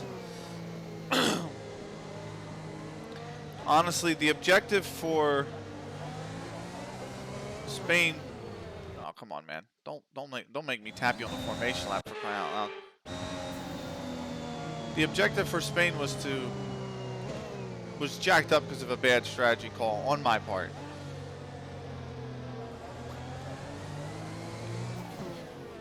The objective here in Monaco. No rain expected. My God, man. The objective here in Monaco is don't finish last. But we might.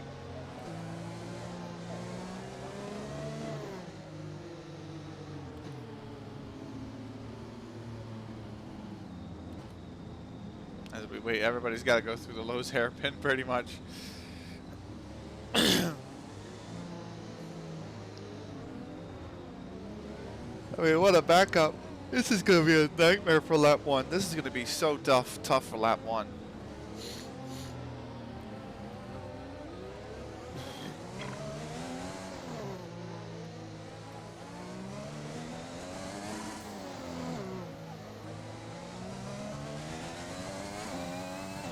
Oh, man.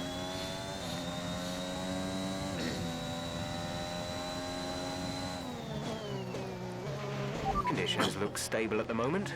No rain currently expected. Nope. We are going to have a dry race.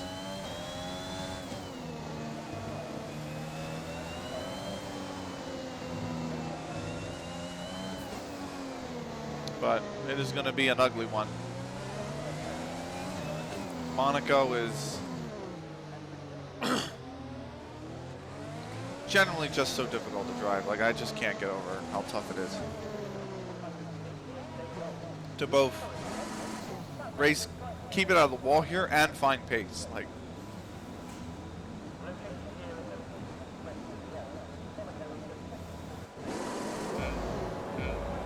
I forgot we're the last car. We don't have to wait much.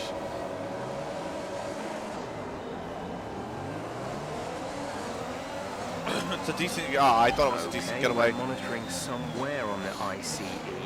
Be aware that we will start to see a loss of power. I know you will. The ICE is going to get replaced after this race. And that could be adding to our woes, is because the ICE is worn. So we're not getting the power that we're used to, maybe, out of the engine. Dive up on the inside of Mazepin here. Oh, come on. Come on. I forgot about how slow it goes at lows. Let's try to get the move done again. We're going to dive up the inside of Schumacher, actually. He'll gain the position. Ooh. We're side by side. He wants the race. No, I just clanged into his ass. Okay. Let's try it again. I don't know what it is. I tried updating the app. None had to reset my. I think it's fine now. Did I miss anything important? No, we qualified dead last. And we do have some wear on the ICE, which I think is why we're struggling for pace a little bit, because we don't really have the power in the power unit left. There's been an incident on track resulting in loose debris. Now we've passed the two. Fortunately, the marshals have managed to clear it up in time, and there are no plans for a safety car right now. We've passed the two Haas. So we're in front of both Schumacher and Mazepin.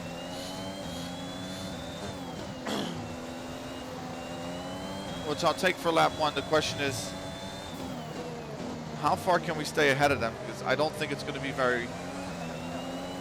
I don't think it's going to be for very long.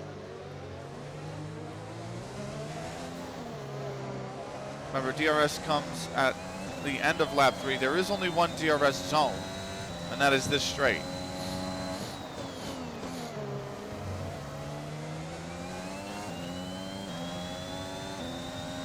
Schumacher's pitting. Oh, fuck, I just clipped the wall.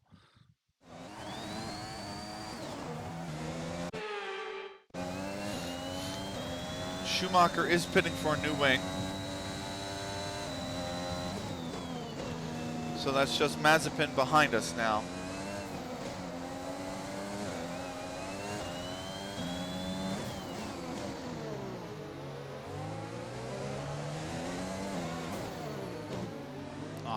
There's not enough track to attempt an overtake outside the Lowe's hairpin, on the outside of the Lowe's hairpin.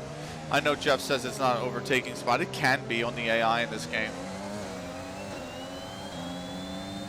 It's not totally out of the question. Same with the Novell chicane here, which we completely missed, by the way. Completely missed that chicane. Pitting this early, did he blow a wing? He blew a wing, yeah. Schumacher blew a wing. Well, just like we did.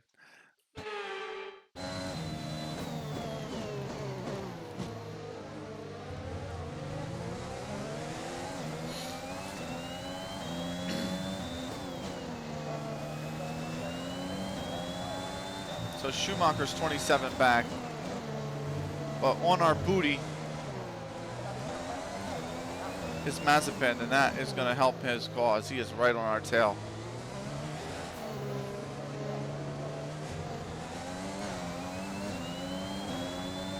You see, he's two tenths back. He doesn't even have DRS. Is being enabled it's this been lap. enabled You can this use lap. DRS when you are within 1 second of the car ahead and in the DRS zone.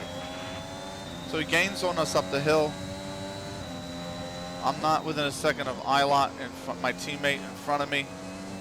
This is going to be pretty brutal. Oof, yeah, that turn is hard right there. Yeah, it is. Every turn around Monaco really is just very difficult.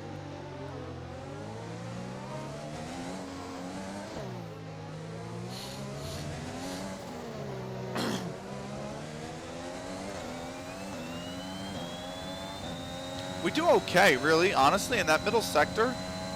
with the start of that middle sector with the Lowe's hairpin and all that, we do okay.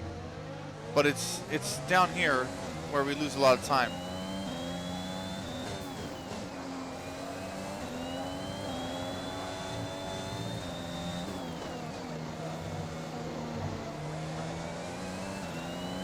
You see, I had the gap at 8 tenths to Mazepin. It's now 5.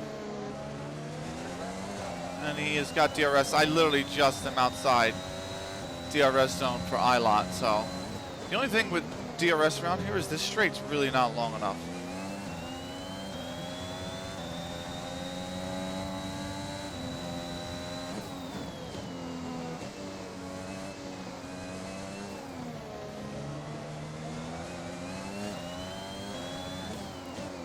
This is where we gain a little bit of time here.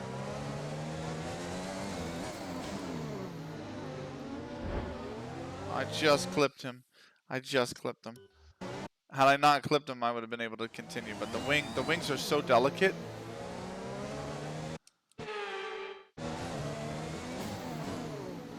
You can't really afford any touch. You don't really get away. Oh, speaking of which. Are you all right? Sit tight, the marshals are on their way. Let's rewind the shit out of that.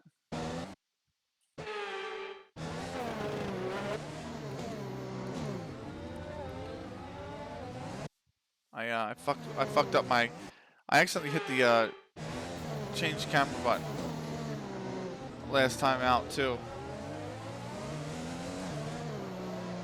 Woo.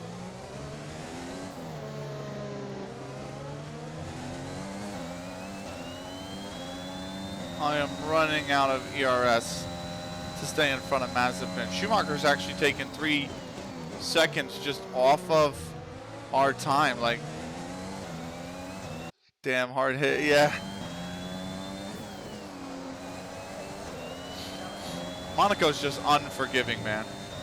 I mean, there's a reason, and I think it's pretty plain to see why I DNF'd here in the league. And I did just straight DNF here in the league. It was just...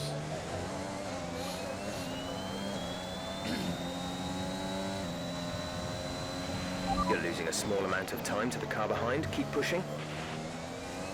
I can't, Jeff. It's Monaco, mate. I know how Mazepin feels.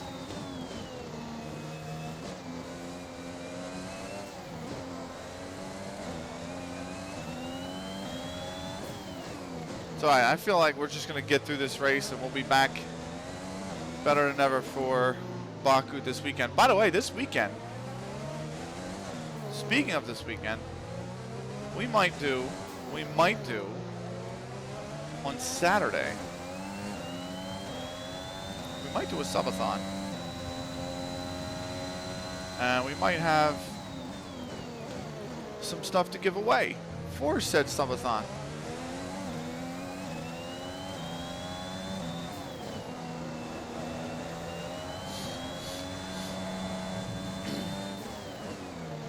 So, watch this space.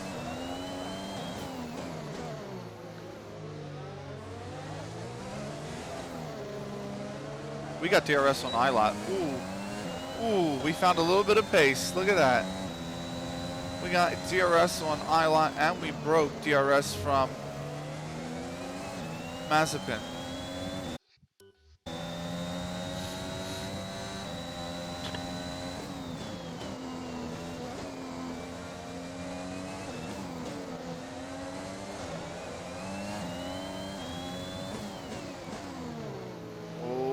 ILOT. I just rammed into him. I just rammed into the back of my teammate. There's no teammate love here. There's no team orders. He won't let me pass, but there's no love lost. I actually really like calling my ILOT. Woo!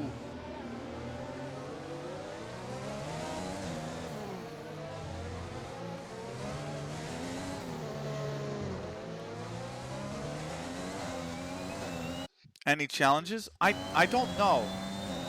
I don't really have any challenges in mind. I'll be honest with you, mate. I haven't thought it through very much, but I do have a lot to give away.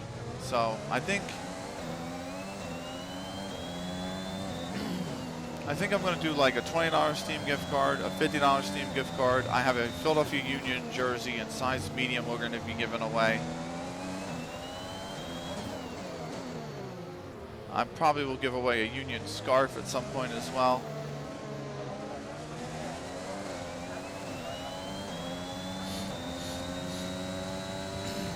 So those will probably be the challenges.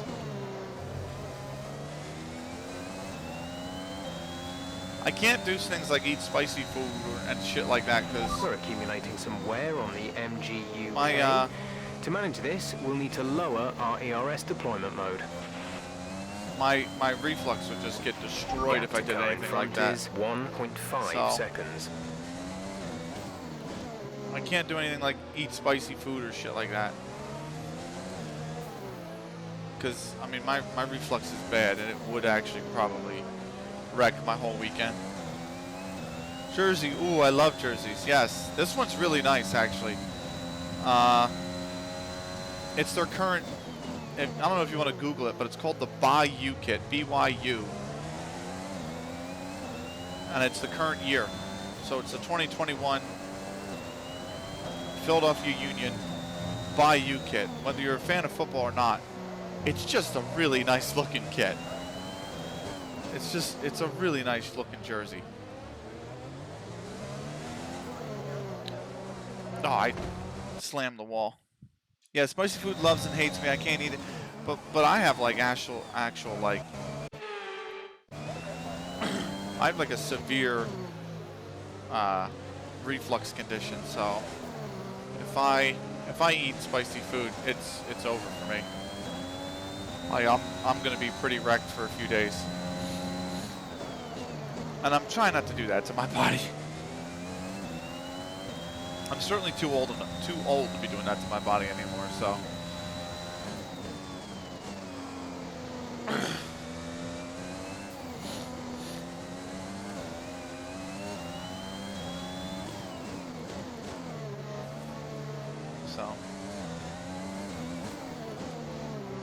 I might have a challenge where I just bin the car. That might be one of the challenges. Is just wreck the car on purpose. Like, just wreck it. Just end the Grand Prix. Wreck it. But I don't know.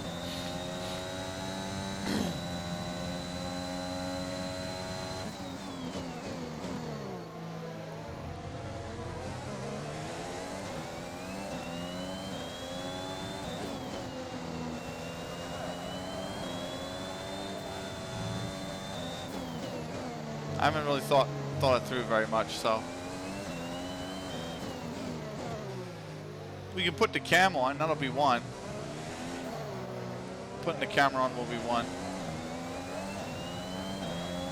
Ooh, they look good. I'd rock that with a nice hoodie or something to go along with it. They do look good. They're very good. I think them and Seattle's Jimi Hendrix kit are probably the best kits that came out this year. Seattle did like a tribute kit to Jimi Hendrix, and it's pretty fucking nice actually. I like ours a little bit better. I think ours is a better look, but I think the Jimi Hendrix kit's actually pretty nice.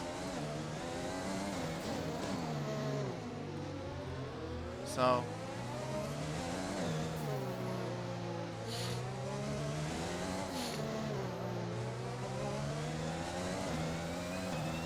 Ooh, challenge where you break Norris's car? Yes, break his spirit.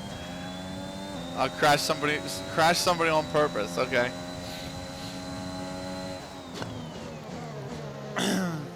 Try to crash Norris. There you go. I actually really like Norris. I was heartbroken for him over the weekend.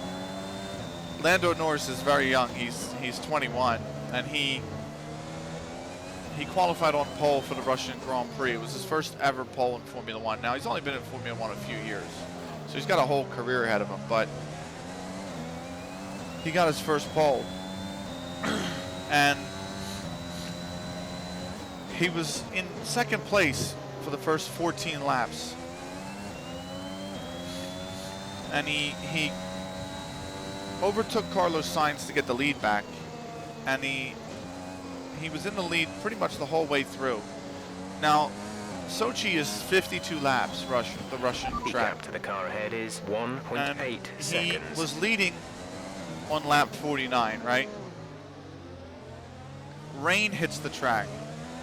And everyone doesn't know whether to go on intermediate tires or stay out on dry tires. And because it only hit around sector 2 in Russia. So Norris decides he's going to stay out for lap 50. And the rest of the field behind him pits. Now, Lewis Hamilton was chasing him down. He was like a second behind him. And Norris says, I've got 2 laps left. I'm going to go for it. And he goes for it. He stays out on dries because he knows Hamilton, it takes 25 seconds to pit. Hamilton is now 28 seconds behind him. So he's going to try and use the gap and stay in front. Except the track in sector 2 got so wet Lost that some time to the car the behind. tires couldn't keep up. And he wound up spinning and he couldn't stay out on dries. And he wound up losing the lead of the Grand Prix. And he wound up finishing in 7th. And I'm like, you came so close to winning your first Grand Prix. No, don't let Norris fool you. You must break him in the game, that is. Okay, fine. But he, that's fair. He came so close in real life to winning his first Grand Prix. And he lost it on the last 2 laps. And we're going to have to, yeah. And I'm like, oh, man. I mean, you just felt for him. You felt, he was heartbroken.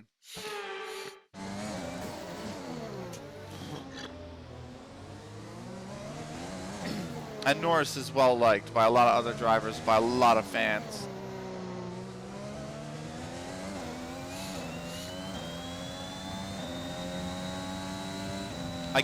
I'm still in front of Mazepin, but I'm losing time to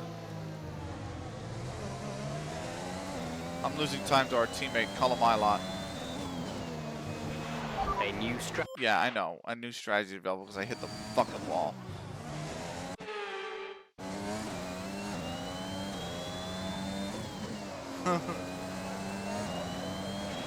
Maybe that is the in front is 2.8 seconds. Maybe that is the challenge. Is crash Norris.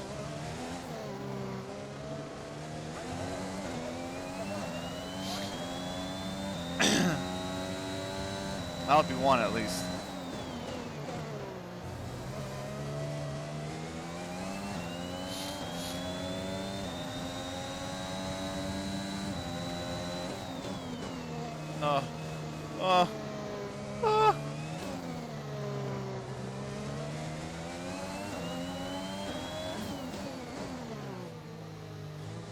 I'm just glad we won't be doing Monaco at that subathon since we're doing it tonight. Because, I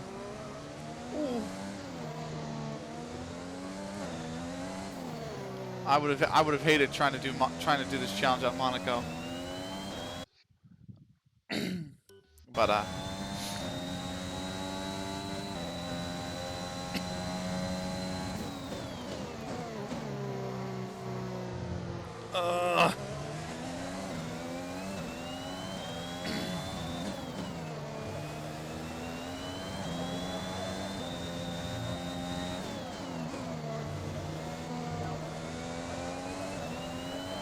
yeah, Eilat's now 3 seconds ahead. And Schumacher is gaining time. He's only 13 back, you can see, but Mazepin has not been able to do a fucking thing. So whoa, way too much curve. Whoa.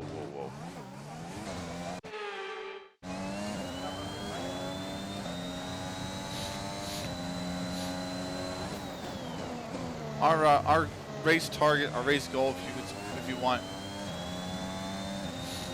of don't finish last. An incident on track, is but officials aren't looking to we're push on- for a safety we're on car target right for now. it. Just be careful. But we have to beat them in the Okay, gap pits. ahead is 3.5 seconds. Like, we can't lose out time in the pits to Mazepin or Schumacher. Now Schumi's going to gain on us. but he is also going to have to pit again. I might.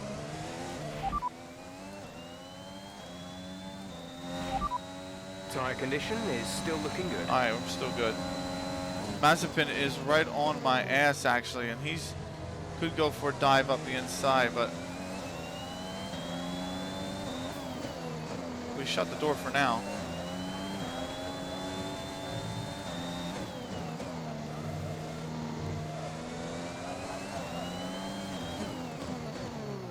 Oh, he's definitely got DRS, and he's definitely closer than he's ever been to us now.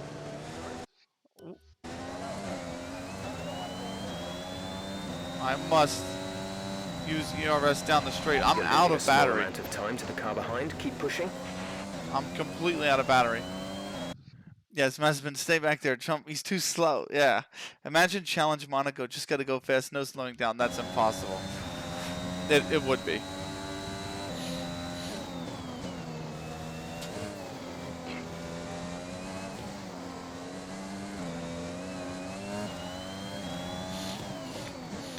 It would be hell on impossible. So the games I have on the PC, we could play during it, by the way. F1, 2012, 2011, or 2012, 2021.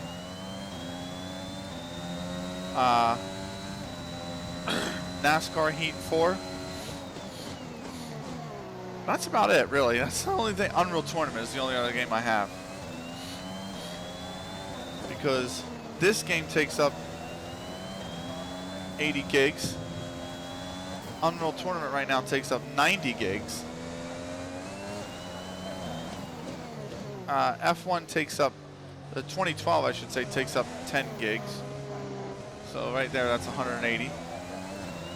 I have repels, I think. I can reinstall repels if not, and play an MMO.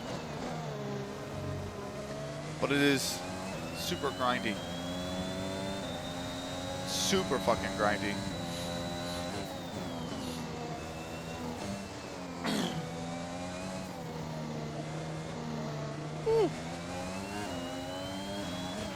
Gap to car in what front was the other is game I have? 4.9 Oh, seconds. NASCAR Heat. That's 15 gigs.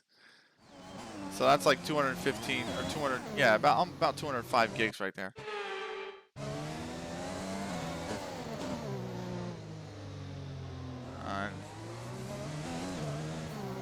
I don't really have space for. I don't have space at all for another game. A lot of storage. Why so much? They got DLC that need to be added. This game just is a lot. There's just a lot to this game. There is. I don't want to say it's DLC because it just came in a free update, so it's not really DLC. It was just a free update. Like the Portugal track, for example, was just a free update.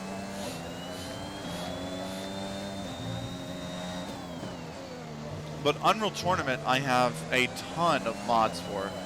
The original Unreal Tournament file is 8.5 gigs. Or 8.9 gigs. And it's 90 gigs on my computer. Because of all the custom maps, modes, mutators, you name it. I downloaded it for Unreal Tournament.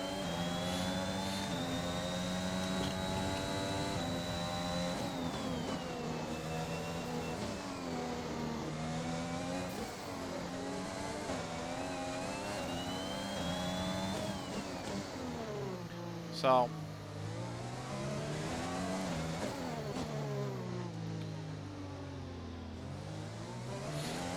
like, Unreal Tournament's the only game on my C drive.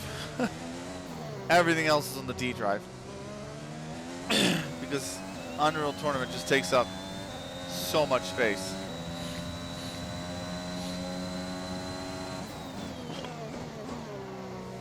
Like, I have 60 gigs free, to be fair, of space on the C drive, but if you've noticed, I also have recorded these live streams and we've uploaded them to YouTube, so that 60 gigs is there for literally the YouTube uploads. Like, it's there to hold the recordings. So like this will chew into that, like tonight's stream will chew into that 60 gigs. And I'll upload the video to YouTube. And then we'll be, I'll delete the video afterwards off my hard drive. And,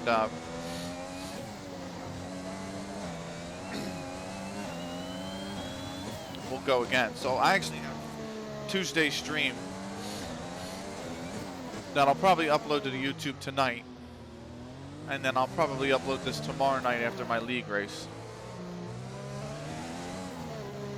And then I'll just have all the space free for the subathon on Saturday.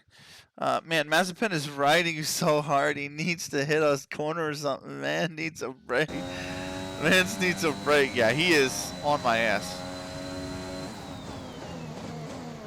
I'm just trying to stay in front of him. He's actually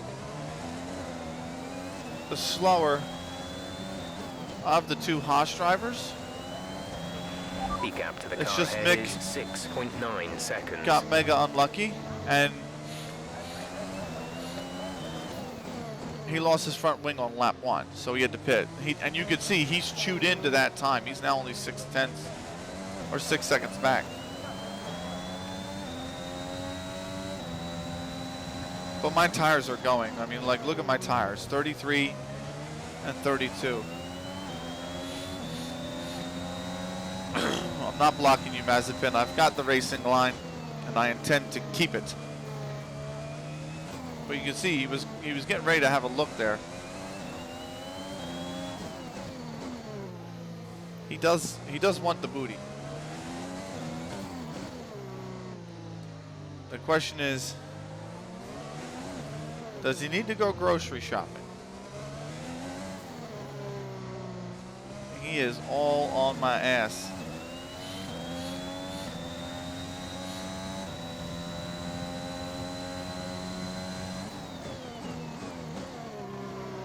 Ooh.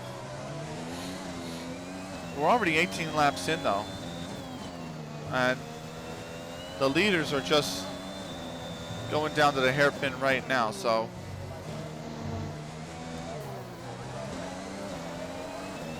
Oh, he's trying. And he's damaged the underbody. He's lost his The wing. underbody's taken some damage. You may start to notice it. So he's lost his wing. He has to pit. But we've damaged the underbody. There's been an incident on track resulting in loose debris.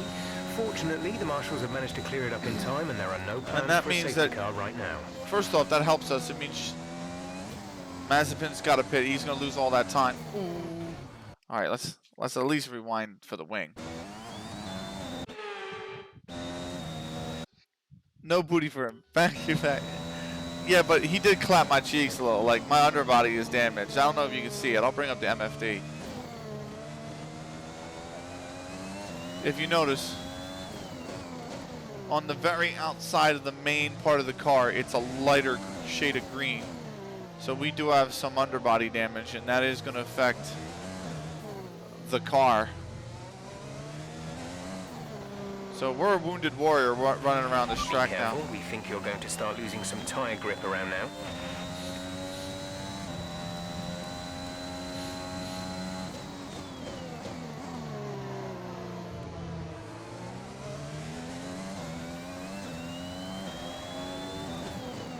Schumacher, come on now.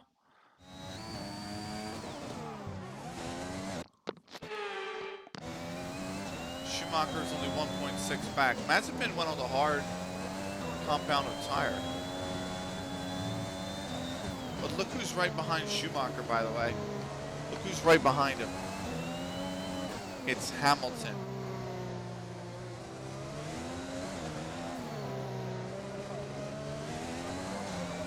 Schumacher's already caught us. Like,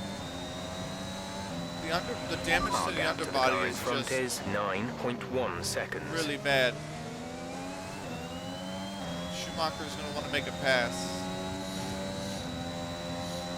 Schumacher's also got a blue flag. And so do we now.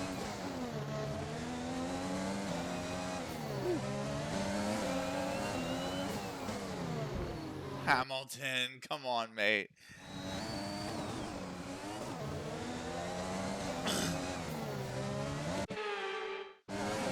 Blue flag, blue flag.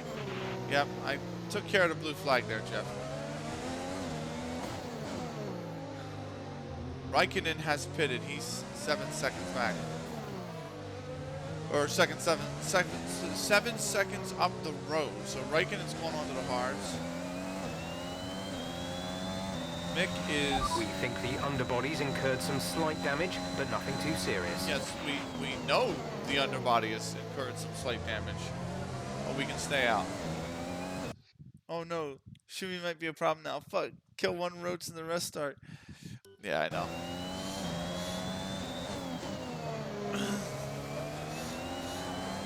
He is way quicker than us, Schumacher, so... And I spun the car. That was a heck of an impact. Let me know you're okay. I spun the car. Fucking hell.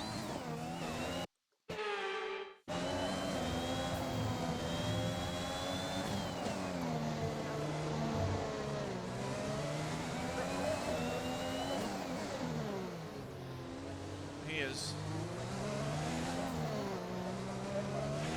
There's been an incident on track, but officials aren't looking he's for got a me. safety car right now. Just be careful.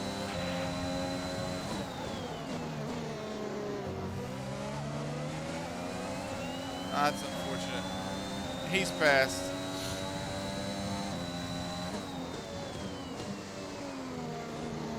It's the car's having a lot of turn-in problems now because the underbody's damaged. Like that car, or this car grips a lot better in third at this moment in time, and it's not turning as much because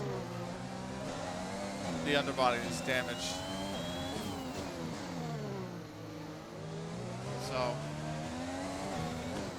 and now the tires are worn, so we're losing tire grip. So,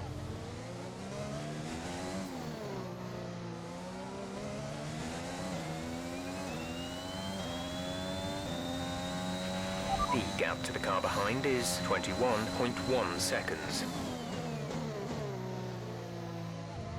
we just gotta stay in front of Mazepin. He's going long on those hards. Like, he don't need to stop again.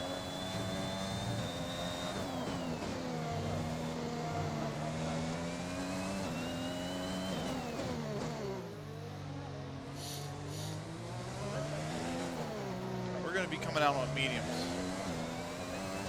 He's already 2 seconds up the road. Like, the boy is quick.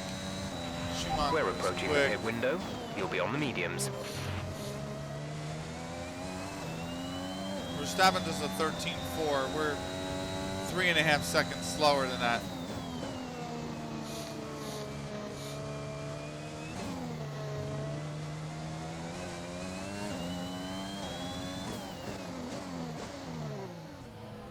Oh man.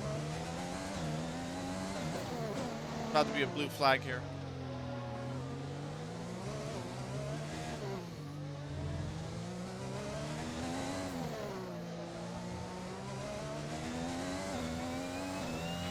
Blue flag.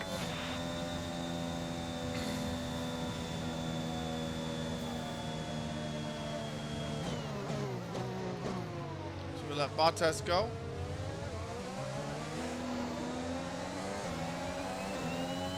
And we let Verstappen go.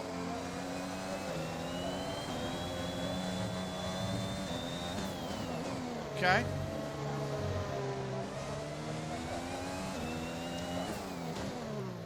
That's, at least they're taken care of. But my problem is Mazepin is 17.9 back, and when we come into pit, which we need to do, he's going to be ahead of us. So we better hope that the mediums have the pace to catch up to him.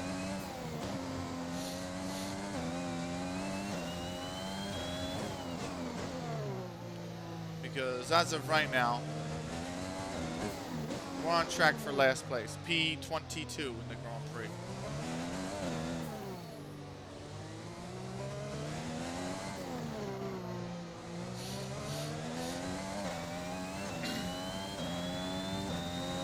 let's see.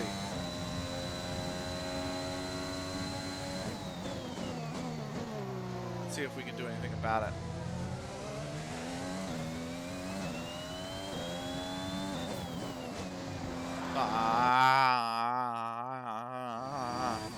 I hate clipping the walls around here. It's such a fine margin. It's really a really fine margin around here.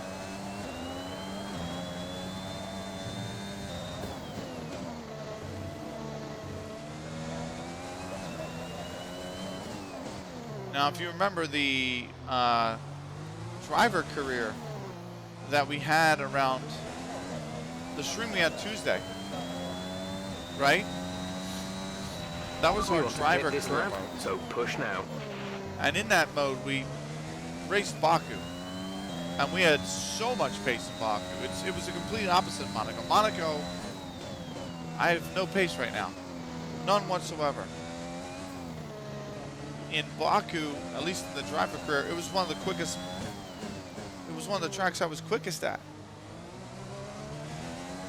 So if you remember at Bahrain, at Spain, right? Yuki Tsunoda, second in the championship. He was like 7/10, 6/10 maybe. Slower than us.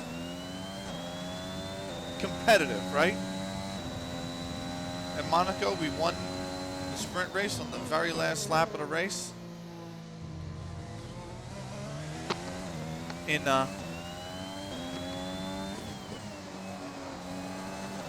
Baku, we were 2.5 seconds Gap quicker. ahead is 11.1 seconds. And I gotta box this lap.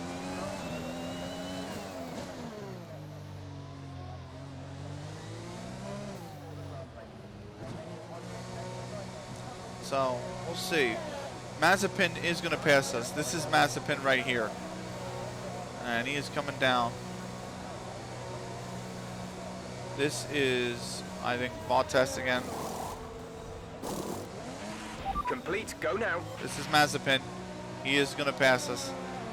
So we are in dead last. Okay, stay clear of the white line on the exit. We'll receive a penalty for dangerous driving if you cross over into the track.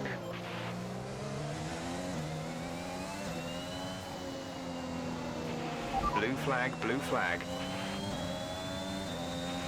We're not racing the car behind. Let them past when you can. I gotta let this whole train pass, bro.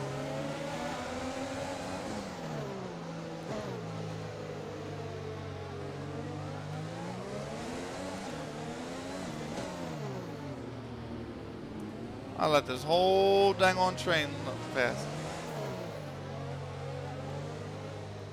Come on. Alonso? Be careful with the front. Ah, come on. I took damage on the front wing.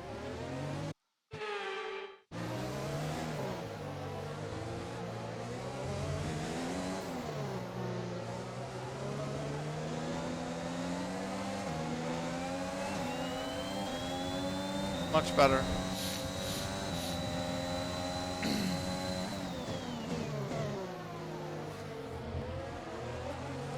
But we are fucking slow. I mean, if Alonso is lapping us, we are. That tells you everything you need to know about how slow we are. Nothing against Alonso, it's just he's in P13. I mean, we're a lap down to P13. Like, we're literally a lap down to half the field. We're trying to catch Mazepin right now.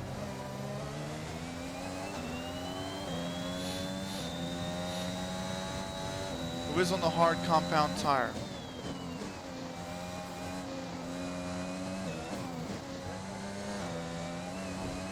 I've just brushed the wall again. Jesus, mother of God.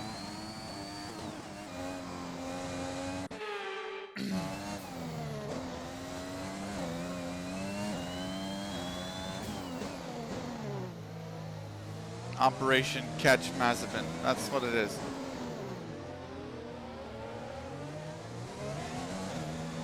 Do I have another blue flag coming behind me? Jesus.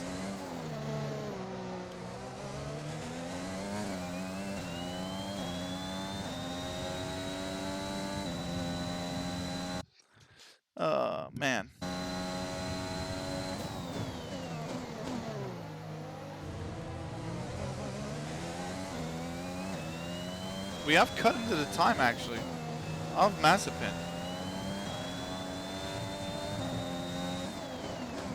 I mean, look at that. He was 10 seconds.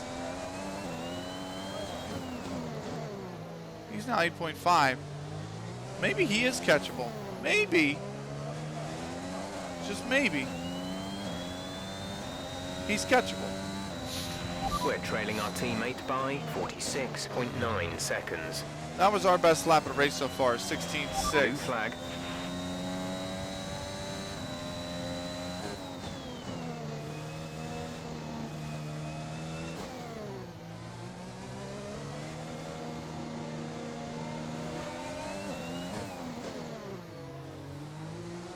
And now it's Ocon that passes. Ah, my God, I clipped the fucking wall all the time. Blue flag conditions. Create a gap and let the car behind through.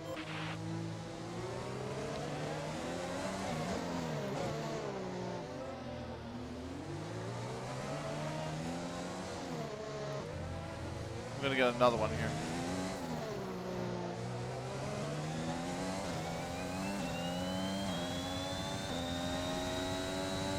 Even though I'm putting distance between him and me. Woo. Okay, clear. That was Stroll. Wow. We got lapped by Lance Stroll, man. This car is just not built for the streets of Monaco. It is built different, and not in a good way.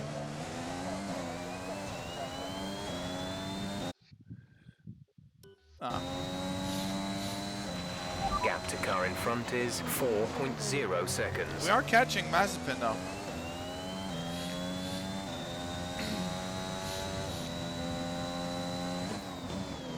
We're not catching Schumacher, though. He's 40 freaking seconds up the road. Now, Schumacher's on the medium, so he had to pit so early that the hards would not take him to the end. So he has another pit stop. That's the only bonus. But we gotta catch basically 15 seconds off him for us to have any chance at overtaking Schumacher.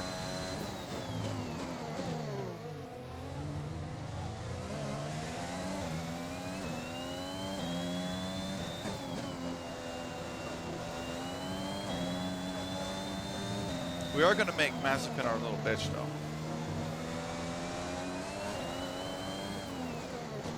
That much I can't tell you. There he is. Oh, Check your MF. All right, hold on. Hold that thought.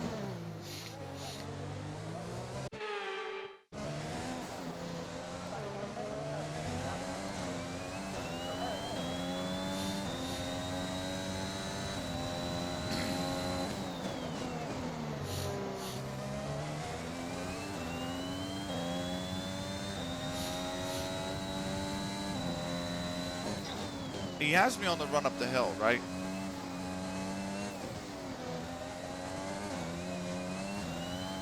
But I'm going to have him here.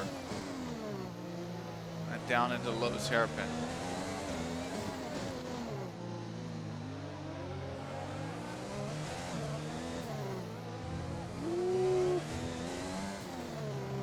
Slipstream? Do we get to slipstream?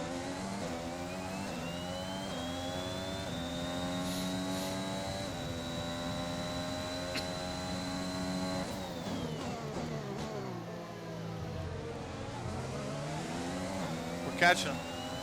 I want him.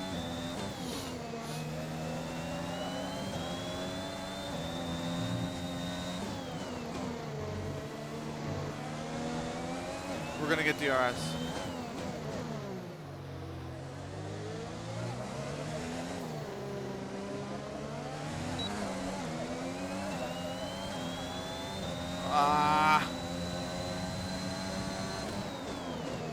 He powered out of that last turn so well.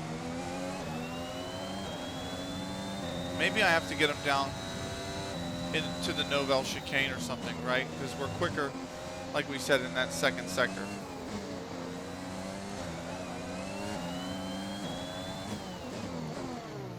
Yeah, like we gain time here. Fuck, I clipped the wall again.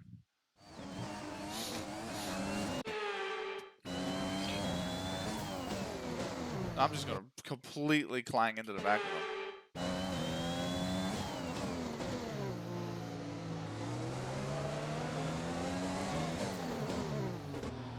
Oh, so close.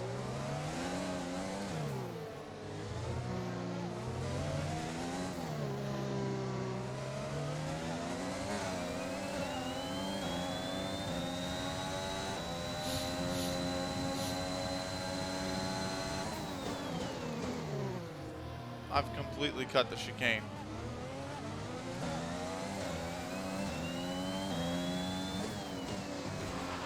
Check. I hate life right now.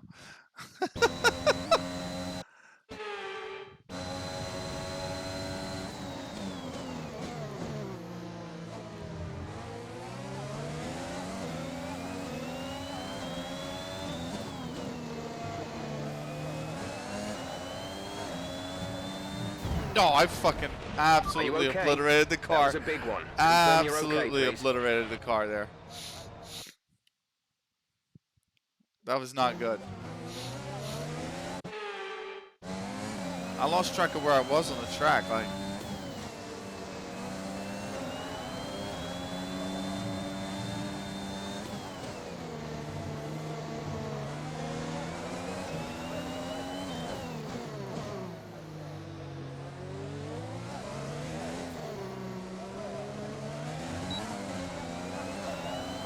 he powers out so quick. We got DRS though. Ooh, come on, Mazepin.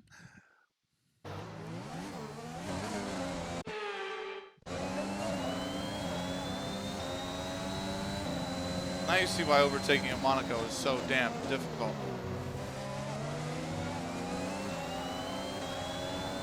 I only got 10% battery left now. There's been an incident on track resulting in loose debris. Fortunately, the marshals have managed to clear it up in time and there are no plans for a safety car right now. And we have got the move done on Mazepin. There it is. We're gaining time on Schumacher now. The question is Schumacher even in the occasion?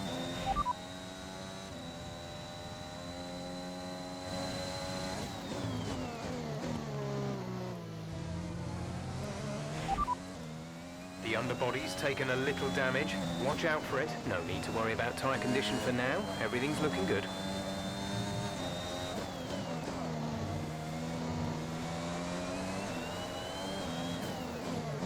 We are flying. Look at that. We put so much distance between us and Mazepin already. That is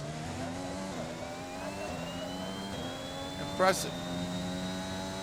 I didn't think we had the pace. Teammate ahead is 45.8 seconds.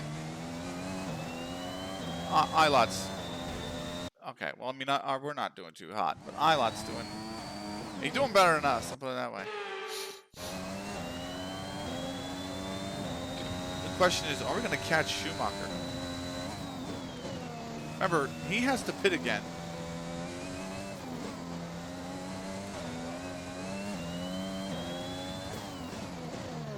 The gap was 40, it's now 37. If we can get the gap down to 25, we'll have a chance with the pit stop.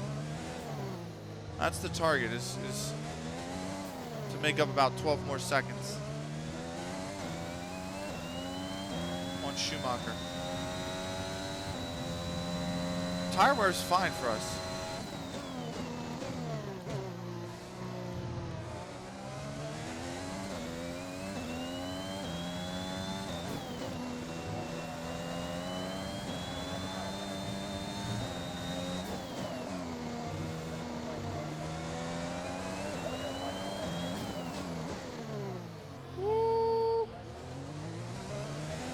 Not the best corner. definitely not the best corner there. Jesus.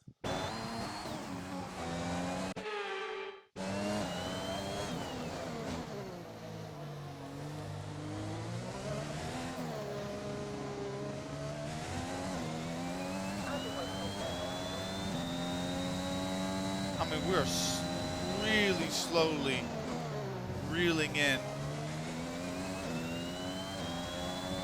Schumacher. The interesting thing is Ilott, who's on mediums, is still ahead of Raikkonen.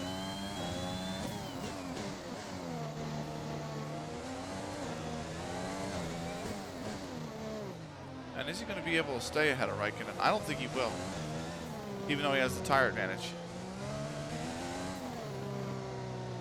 Raikkonen's not pitting again. I don't think Ilott is either. He could be. He could be doing the medium to soft.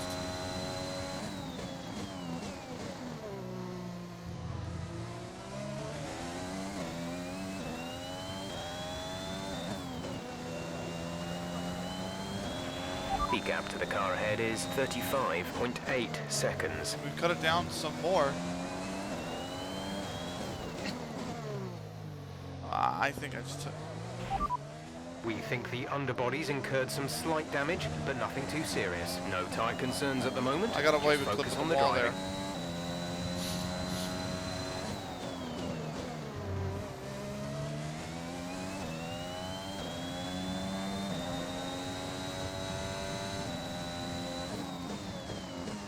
I thought I clipped the wall, but the wing didn't take any damage, so we got away with one there. That's Centre Devant. No heroics in the Centre Devant, please.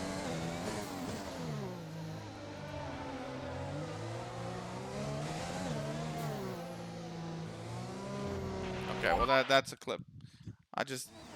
I can't turn my wheel quick enough. That's my only problem.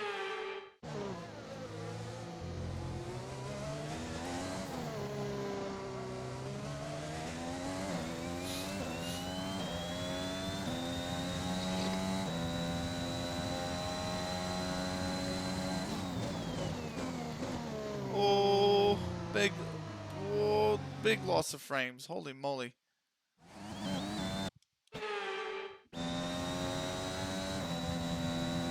I could have put a lighter load on the car in retrospect as well. I went with 89 laps.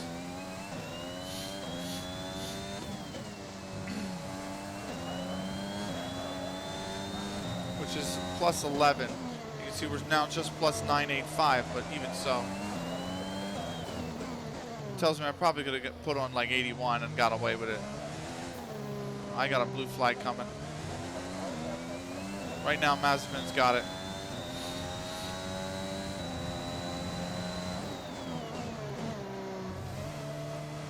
I've lost the freaking car again. Engine off, engine off. This is a trial by fire. This is why I say Monaco is a trial by fire, by the way.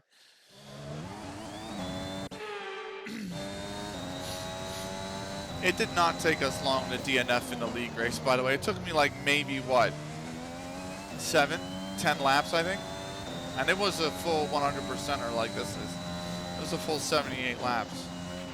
There's been an incident on track, but officials aren't looking to push for a safety car right now. Just be careful.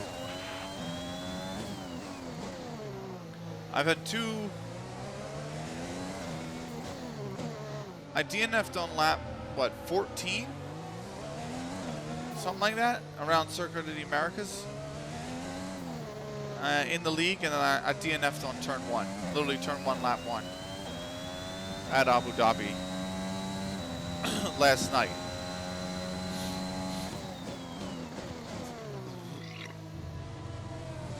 So.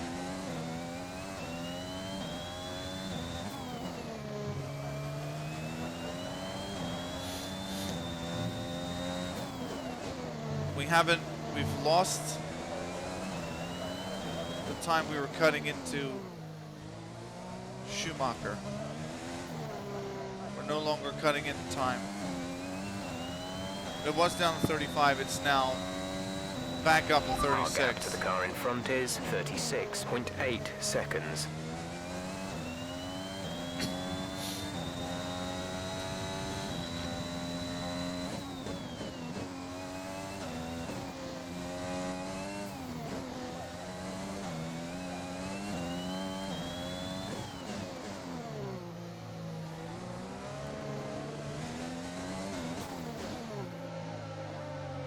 Even down the Casino Hairpin or Casino Square into the Lowe's Hairpin.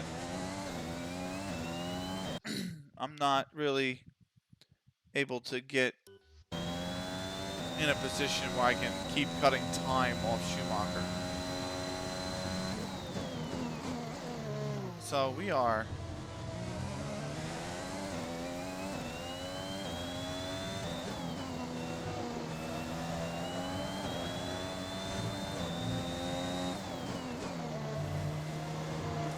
on track for P21.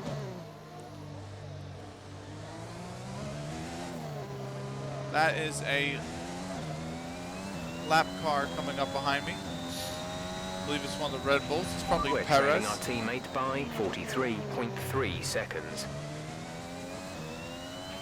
Blue flag, blue flag.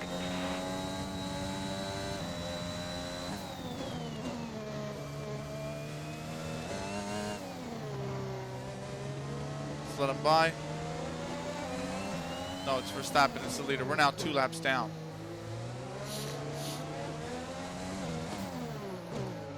Is what that means.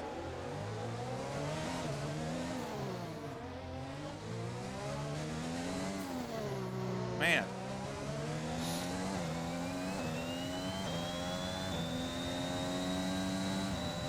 Two laps down to Verstappen. Schumacher gaining time on us.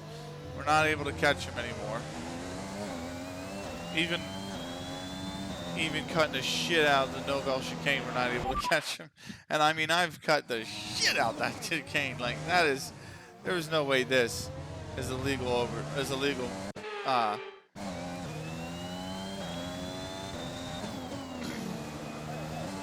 legal turn through the chicane.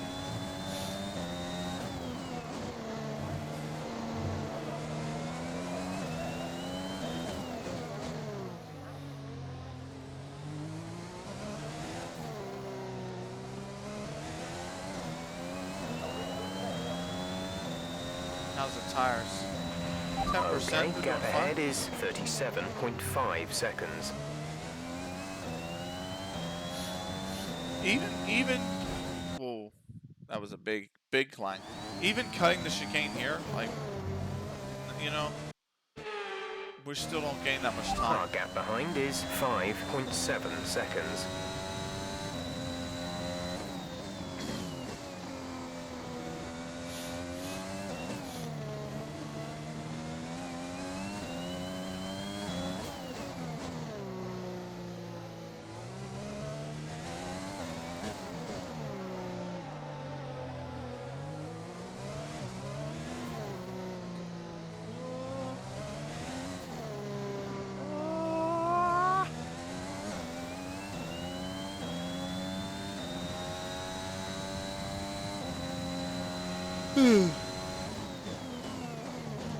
It's just gotta keep it ahead of Mazepin now. That's literally the only target that we have.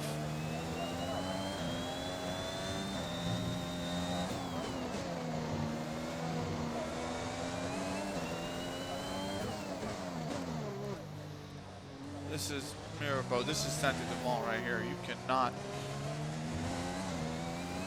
overtake it all into there. So, 38 laps remain.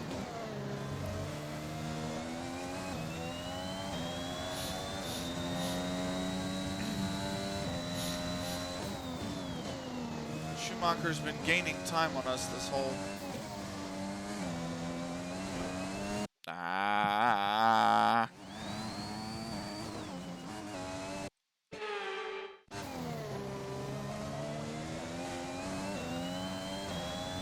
I haven't even been recharging the battery that well. Like, I haven't used it a ton, and ERS is only at 42%. Like,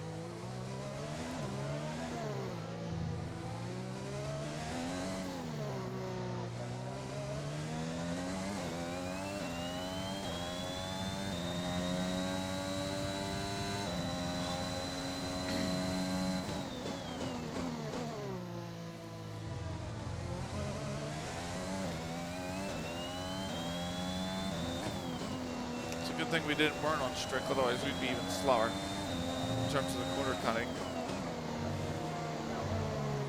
Yeah, I took way too much curve there. Way too much of the sausage curve.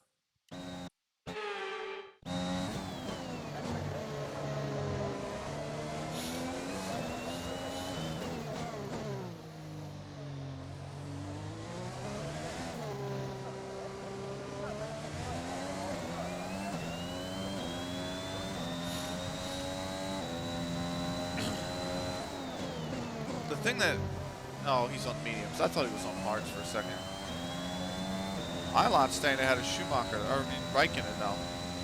Like, fair play to our teammate. He's not giving him 1 inch. Doesn't matter because I think our teammate still has the pit.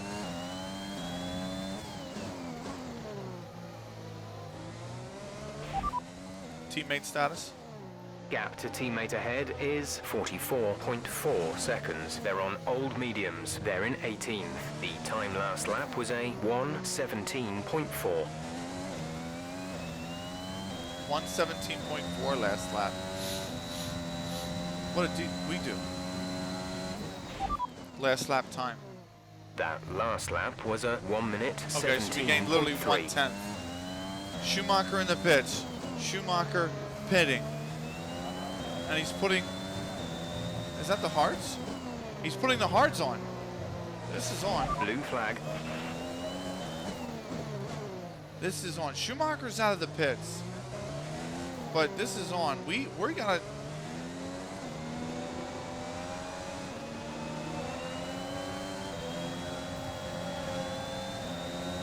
And the reason I say this is on is because we're not pitting again. These softs, or these mediums we have on, we're taking to the end.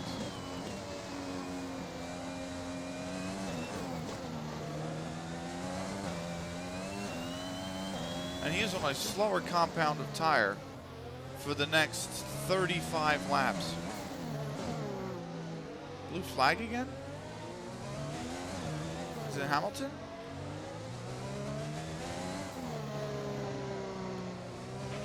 We're not racing the car behind. Let them past when you can.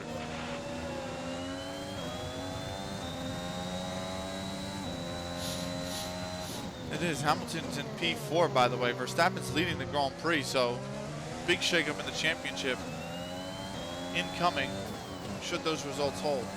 But we got to catch Schumacher now. Gap to car in front is 22.6. He just gained a little bit of time because we had to move over because of the freaking... Oh, my God. He gained a little bit of time just now because we had to move over for the blue flag, right? So we know that those cars are going to eventually get up the road and affect him too.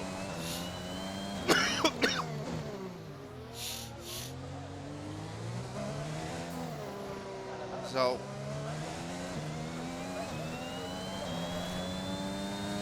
I just choked on some. I just go off the wall, but I just choked on some. Oh my God. I probably came through the mic loud and clear too. I don't know what it was. I just, oh.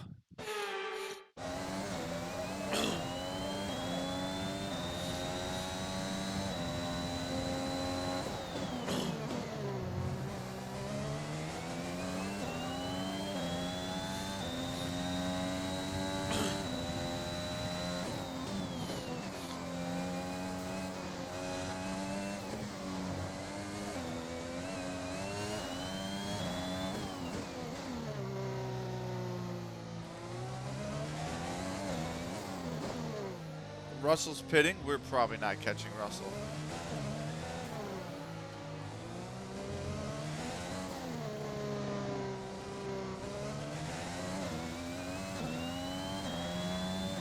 Can we hunt down Schumacher though?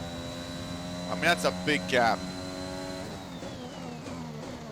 It still does seem like it's increasing.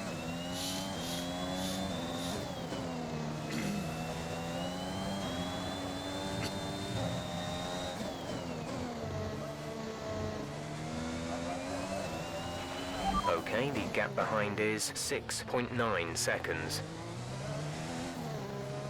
So we're still... Yeah, he's just too quick. I mean, he's up to 24.5 when he crossed the line. We'll check it at the end of this lap, but he might just be a little too quick. Oh, of course. Well, I mean, plunking into the wall is not going to necessarily help matters.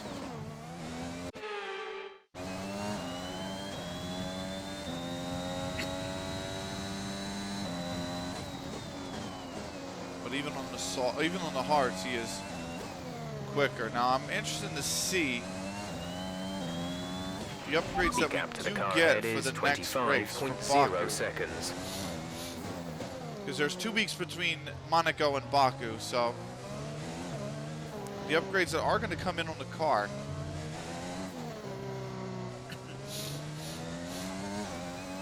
I'm interested to see, with the new power unit we're putting in here, mainly the ICE,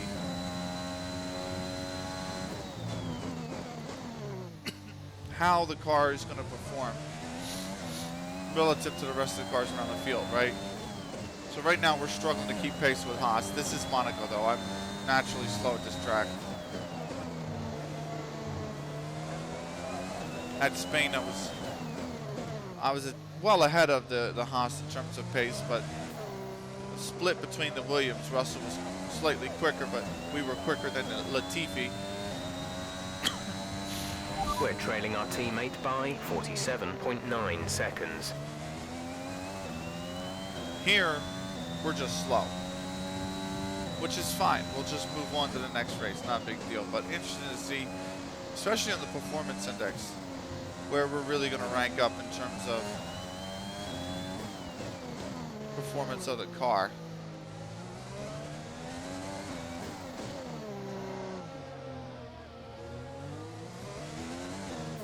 So right now we got 5 upgrades slated to hit the car between now and Baku.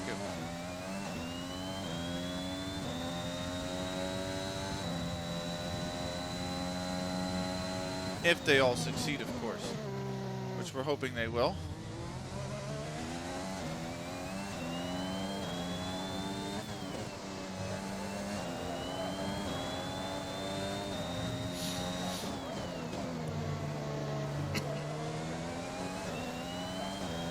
Russell's pitting again? Russell's pitting a second time. Russell must have had damage. He's pitting a second time. We're going to come out right behind George Our Russell. gap to the car in front is 7.7 seconds.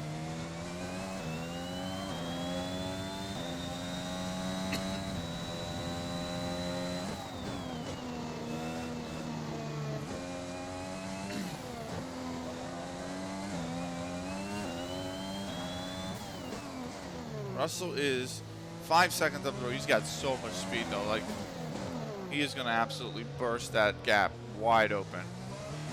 Look, we would need him to lose his front wing again in order to even have a chance at Russell.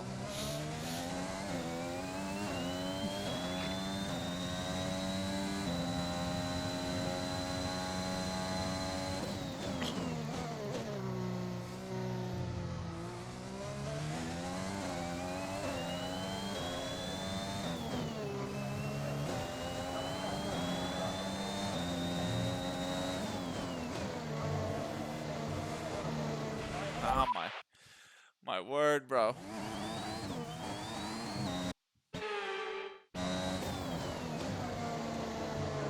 Ah, no, I clambered it even worse.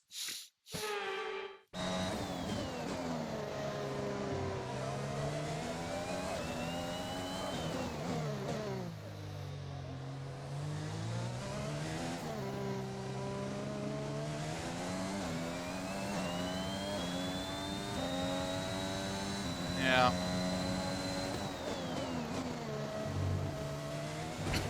Oh, Jesus Christ. It is a Absolute painful race.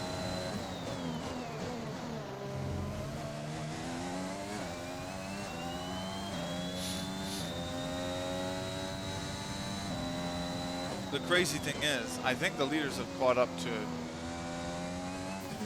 Schumacher and those blue flags. I'm about to say black flags, but he's not being disqualified. He's just being told to move over. Those blue flags have not really slowed him up that much.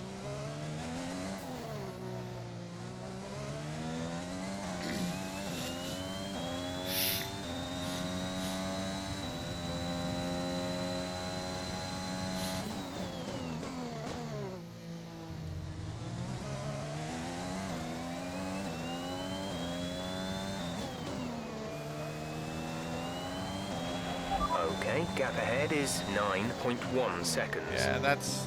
Russell's got so much pace. That was 5 when he came out of the pits. It's like a second a lap now from him, really. Which is insane when you think about it. Oh, come on, pay attention. Hello. A new strategy.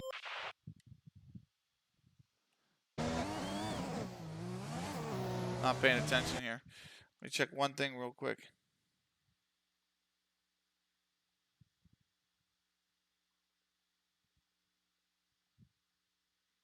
Yep, we're good. Oh, hello.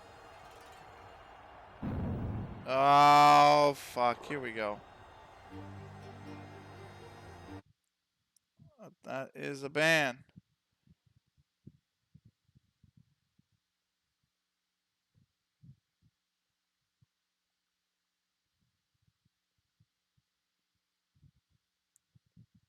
And he's gone. Okay, sorry. We had to ban a bot. It's a all them hosses are hosses, whatever you want to call them. I want to call them hosses, but they're not Haas like the racing team Haas. It's is there H-A-A-S, I think, and that's obviously H-O-S-S, but probably pronunciated just about the same.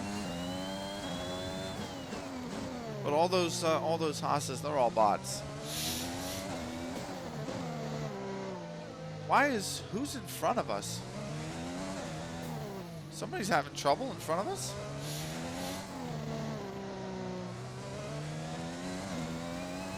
I saw a red dot on the mini-map. I didn't think I was catching anybody. And the last car to go past was definitely like Ocon. Or somebody like that. Or maybe it was Hamilton.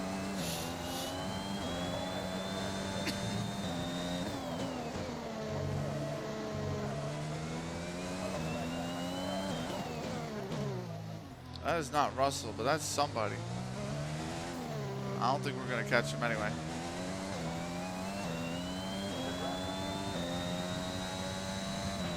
Gap to teammate ahead is 48.7 seconds.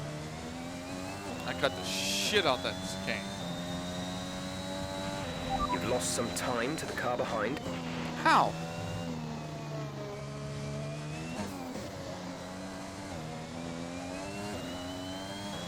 I'll be so mad if Mazepin's finding pace on hard tires, bro. Like, I'll generally start going nuts.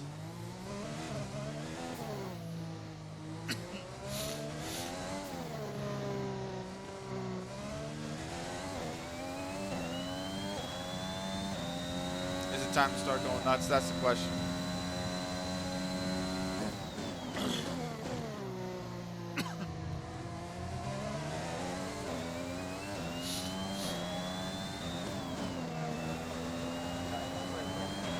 Gap to car in front is 14.9 seconds. That is Russell still. But if you remember, we were trying to chase down Schumacher, and he at one point was like 24, 25. I just fucked that up. I flubbed it. I flubbed it all.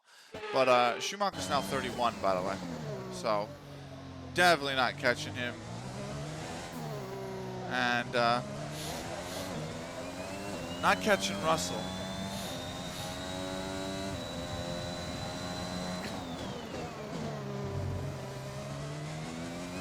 At this rate, just trying to see the Grand Prix out. I know it's been very uneventful. That tends to be how Monaco is. It's just very uneventful. I'm surprised there's been really nothing else going on in this race. Teammates in the pits.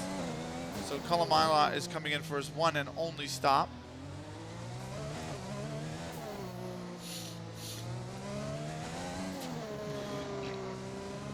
Latifi will Callum probably is in the leapfrog pits. Callum in the him. pits.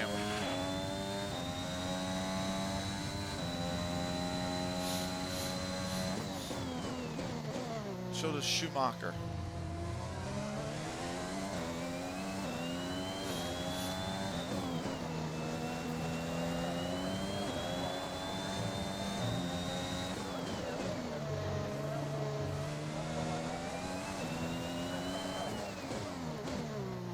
But he comes out ahead of Russell, but by how much is the question? Woo! A little loose there.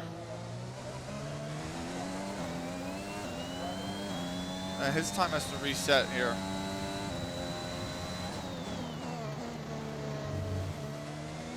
Cut the shit out that first game. That's for sure.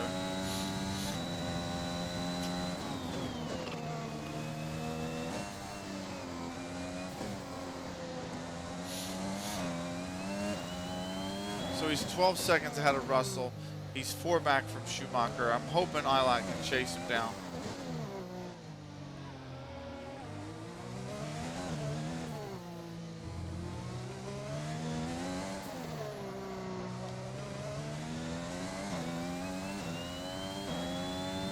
Let's see if he can. Meanwhile, we're just racing our race. Really. Not much else we can do. I mean, we just maybe admire the livery. I don't know. You're not even getting a full view of that either. So you don't even get a chance to do that.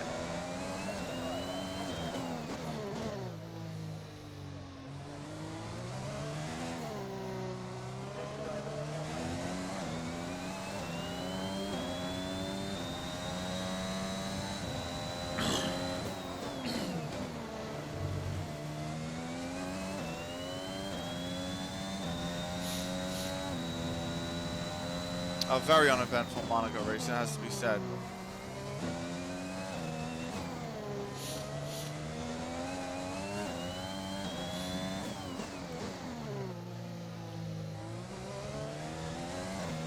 We passed the Haas early on, both of them. But we lost it to Schumacher in the pits. We actually lost it to Mazepin in the pits as well, mind you. But we managed to catch him and overtake him. We are still faster than him, but not by much. Whoa, bud.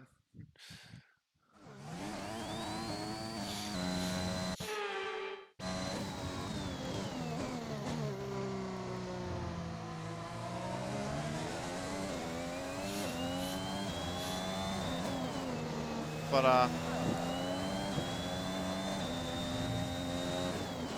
Schumacher's actually pitted twice. We've only pitted once. But Mazepin tried to pass us earlier in the race. In doing so, he lost his front wing, but we damaged our underbody. And us two have really just been squabbling over staying out of last place since. There's not much squabbling to do. I made the pass on track. I'm now 10.9 ahead.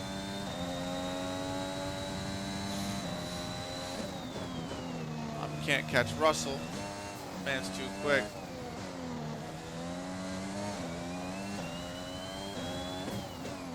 And even if I were catching Ayala and Schumacher, it would be at such a small pace per lap.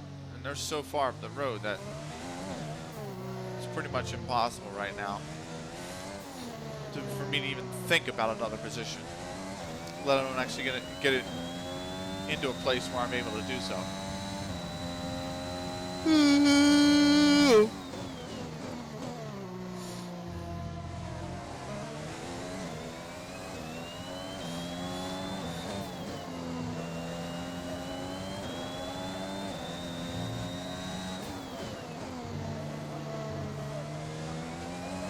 main thing is, on a track we were very, very slow at, we still took all the development boosts, and we took all the resource points away. The underbody's taken some damage. You may start to notice it. Tire condition is still looking good. So we are going to be able to develop the car. We're actually sitting on 930 points, The by the gap way. to the car ahead is 19.5 seconds. But we just can't do anything with them because all the departments are currently maxed out on research. That's a rarity.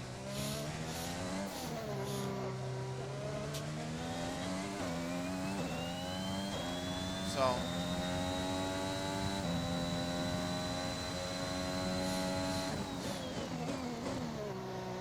what time is it? 10:30. Oh man, I fucked that What corner happened? up. Let me know you're okay. What happened is I fucked that corner up, Jeff. That's what happened, bro. I went in way too early for that corner.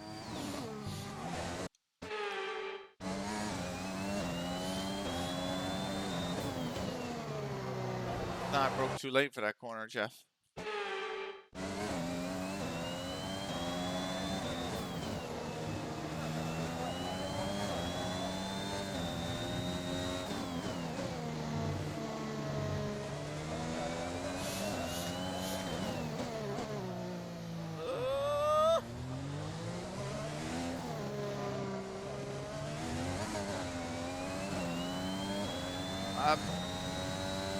That was terrible.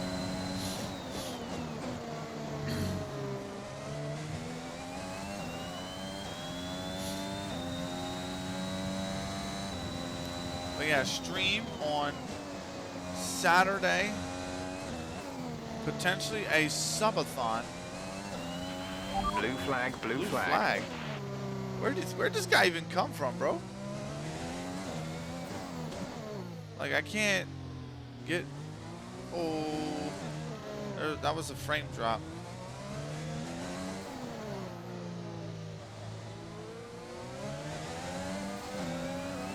It's Stroll. Wow.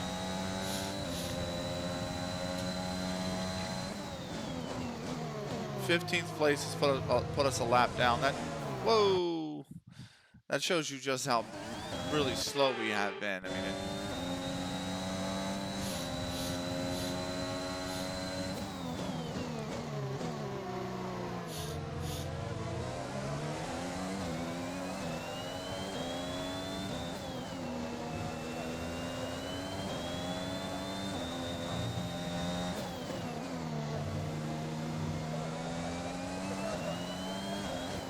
I'm interested too as we get towards the end of the season what regulations are put into place, because Wednesday, for example, yesterday, when I crashed out of Abu Dhabi in the league, I went and played single player, right? My offline career mode, Rumble Roses F1 Racing. And I am almost done that season. Oddly enough, I'm at Abu Dhabi in that race, or in that season. And then the season's done. So, 20 rounds. But the next season will be 22, I believe, because it'll be China plus Portugal, I think. I'm not 100% sure on that. But point is, anyway, it's 20 instead of 21 races. And after a race, they alluded to regulation changes after race like 16, and I think they alluded as well that like durability was going to be hit, which was my best or my most developed department. And then basically after race 18, they were like, yep, we got regulation changes, all these parts are at risk. And it was the durability, like they were spot on for that, right? but it put like 13, 15 parts at risk, something like that. And you gotta spend resource points to adapt the parts. And I'm like, oh my god, how am I gonna Our adapt gap to the 15 car in parts front by? is 25.5 seconds. By like, you know, the end of the season, because you only got 2 races and a handful of weeks in which you're going to gain resource points. We also had one of those like random events happen where we could choose the one option which gave us resource points. But I've got, I don't know when they need to be adapted by, but I adapted 11 of the 13 parts that were at risk. So now I'm just racing around Abu Dhabi in that one. I actually think I finished, practice. I think I gotta do qualifying for that one. We're trailing our And then teammates just do the by race. 32.0 seconds. Which tomorrow I'll probably, after the league race, I'll probably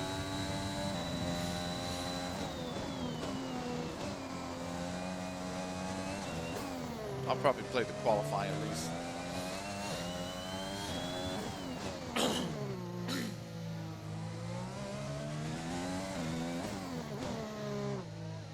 But yeah,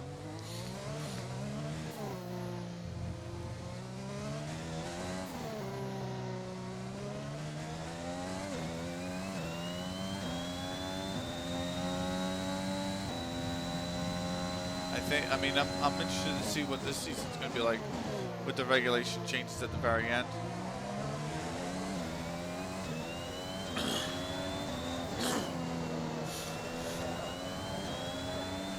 I'm interested also to see how far we can get the car developed by then. 21 races is a lot of races.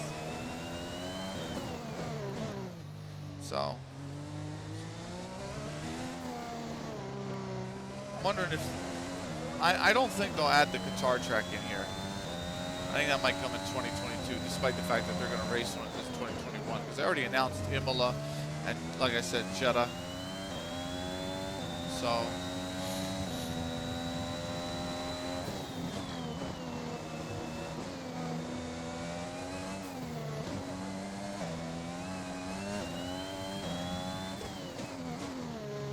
which I think,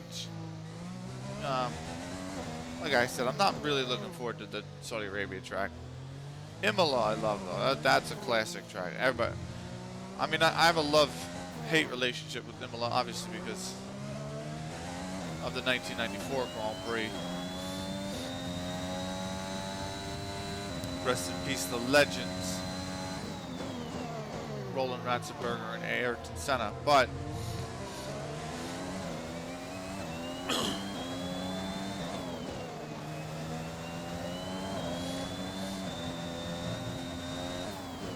it is a nice track. It does have some history in it. So,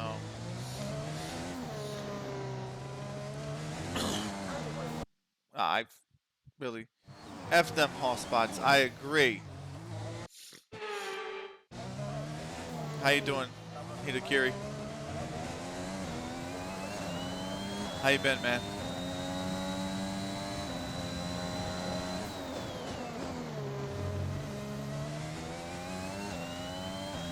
Feeling all right? I'm feeling more and more agitated the more I clang into these walls, which is like every other lap at this rate.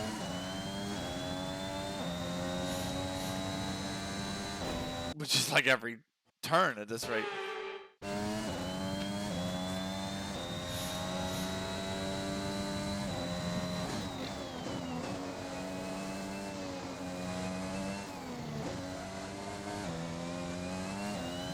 Not bad. Nice, man. Mostly just tired. Getting little sleep I'm used to. But it's really taking its toll this week for some reason. I suck, man. Why do you think you're getting no sleep? Like, what do you think's causing that?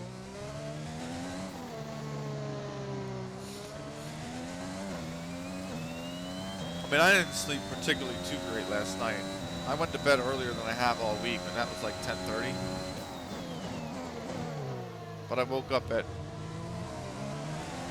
what was it, 1:30, 3:30, 4:30, and 5 o'clock. Okay, And the gap alarm is set ahead for like is 5:20. 30.1 seconds. And it's like, bruh.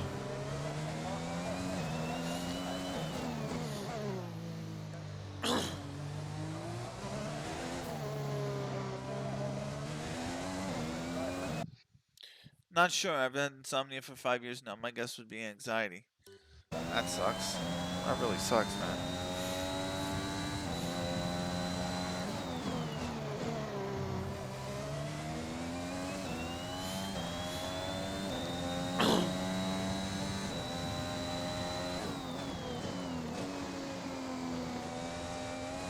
I know you struggled with that, with the insomnia, I mean. I just didn't think it would, hit you as bad anymore. That's all.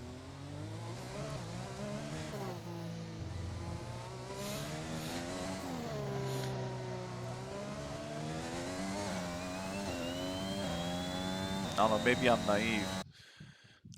I have ADHD diagnosis and it brings anxiety and depression at random times on top of the damage from the MS. I'm basically a shit show at all times, but I get by. Get by better than me, man. You're doing a good job, dude. I gotta say, you are doing well with the cards you're dealt with. How's all the baby prep coming? Cause you're gonna have to like buy furniture and shit, like, bruh.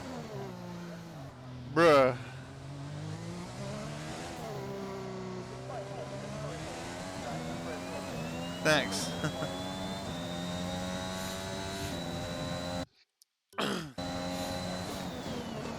Is this coming, what, 2 months? Like 2 months? 3 months, maybe. We're still in the process of throwing everything out. Nice.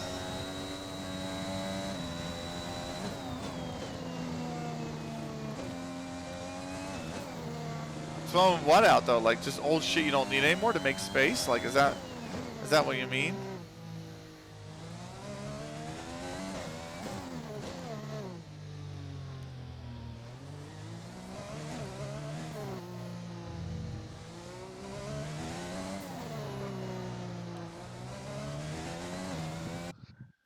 Got Pella coming in 2 weeks to put in new windows, 26 of them. Jesus Christ. Then after that, we can finally build some stuff. Yeah, just stuff we've had for no reason. Stuff from college, old clothes, books.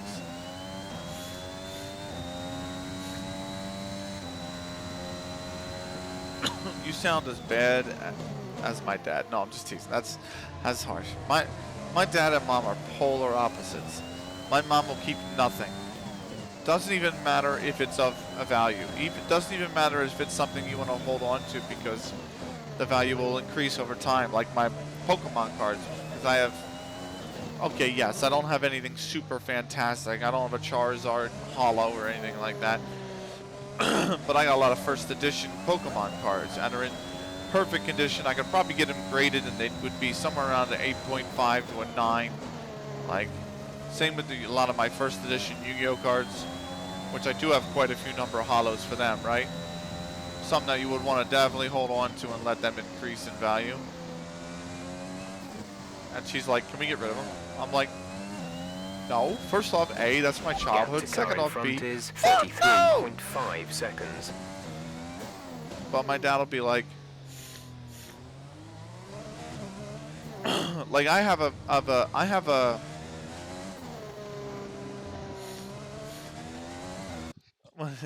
yeah, no.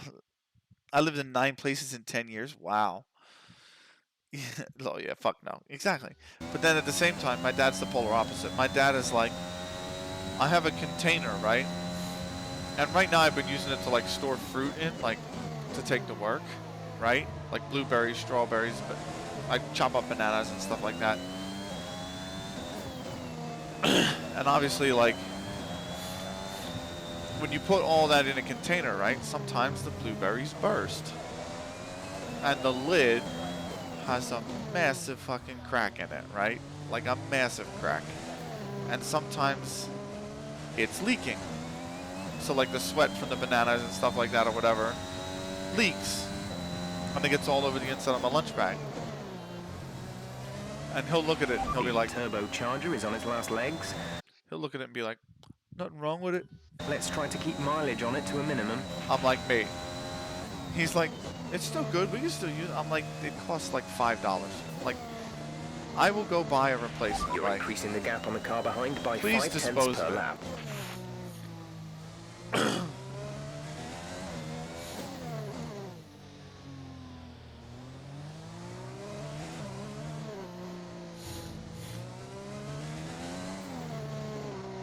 Like, once something is broken, please get rid of it. But then, people are like that all the time. I actually got a little upset at K-A-Y-K, right? I didn't tell her this, right? So don't tell her this, right? I say don't tell her this on a public, I'm streaming, it's on a public platform. I don't want to stay upset, right? But let me put it this way. I raised an eyebrow at it, right? Because she had this protein drink, right? It was one of those like mixes that you use, right? Because she works out like a lot, right? So she drinks like the protein powder, right? She puts the protein powder in, makes a protein drink, right? And she tried this all natural one, right? Because it's supposed to be healthier for you than what she had. And I'm like, great, right? She said it tasted terrible, right? It was like, tastes like ass, man, right? So she didn't have her normal one that she was drinking at the time. She had run out. She had tried this one as a replacement, and it just tasted awful. And she said it tastes like one of the worst drinks she's ever had in her life. And I'm like, that really sucks. So I went out on a limb, and I thought, I'm just going to try to be nice here, right? 'Cause she's a friend, and I love her to death. I'm going to try to be nice, and I'm going to buy her the protein powder that she said she really enjoys, that tastes good and that she used to drink, right? And that she was out and wished she had more of. So I bought it for her, right? This was back like 6 months. This had to have been like longer than that, but it was at least half a year ago, I want to say, right? Right? And I told her, I said, look, I said, you don't have to worry about being out all that money. Now you don't have to feel bad about finishing it. You can just, I said, do me a favor. I said, you got your normal protein drink shit, powder now.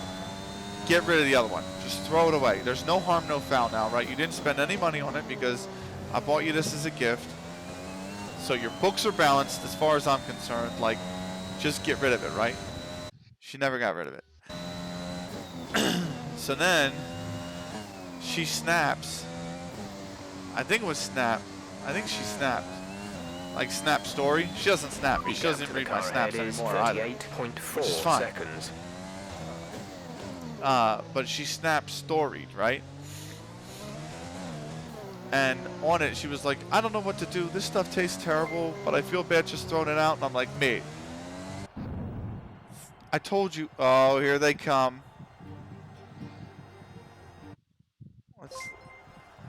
Here they come.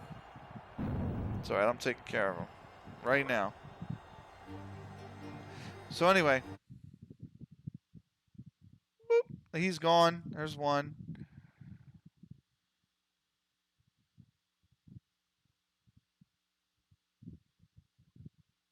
Boop. He's gone. There's the other one. No issue. Sayonara. Don't ever come back. Because you're not fucking welcome here. But anyway, what do you call it? Yeah, so she didn't throw the powder out. And then she Snap Storied like, oh, I don't know what to do. This stuff tastes terrible, but I feel bad throwing it away. I was like, I literally bought you a fucking replacement. Why do you even still own it? If it expires, are you going to feel bad? Like, are you going to feel bad if it just fucking expires? Like, come on now, And you have to throw it away then?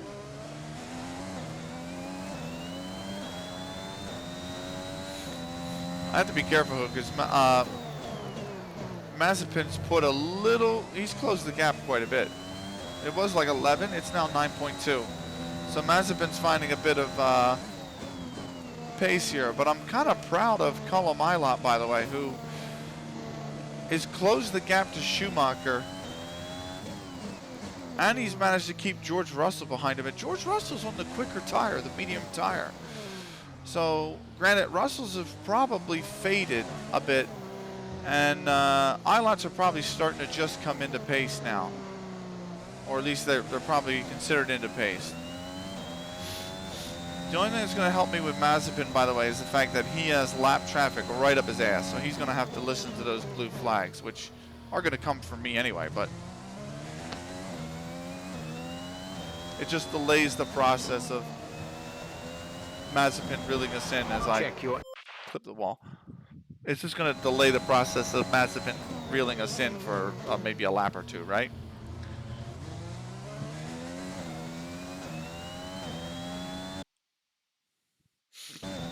I hit the wall over here, right? So I can actually just wind it back here. Just be fine with it. Ah! Hidakuri, I am not good at Monaco, if it wasn't already abundantly clear by the amount of streams I've streamed at Monaco. I'm just not good at this track.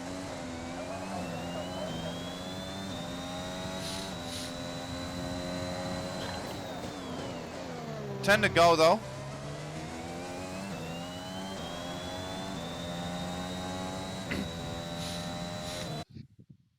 All good. I'd be even worse. I'm just not. I love Monaco, the country. I love the race. Gap beginning to form. I just don't do well at the track.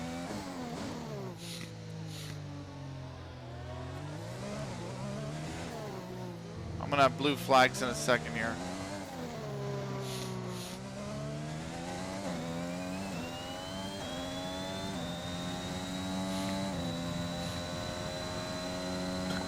Maybe by the end of this lap, if not by the next, by sometime the next lap, I'll have blue flags.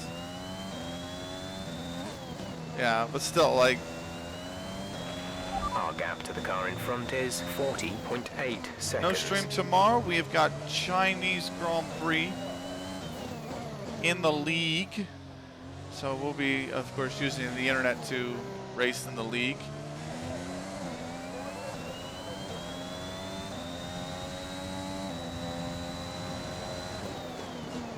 I believe our magic number in the league is 88. I'd have to do the math again, but we took a look. We DNF'd it at Abu Dhabi yesterday evening. I didn't qualify well, and I didn't get off the line too great. And yeah, I kind of smacked a few cars around. Check fucking my MFD.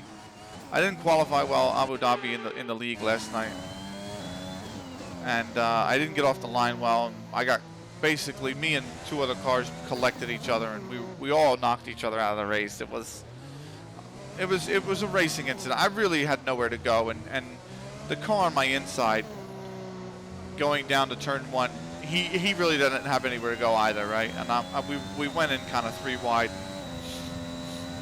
I tried to leave him enough space, but I didn't. I wound up knocking a wheel off him, and he wound up turning me to the left into the barrier and knocked my wheel off, and I slid back across the track, and another car wound up smacking into me and losing his wheel. So blue flag. A new strategy. Oh, fuck your new strategy. So yeah, I didn't do too well in the league race last night. Needless to say, but blue flag conditions create a gap. I think the more important thing is the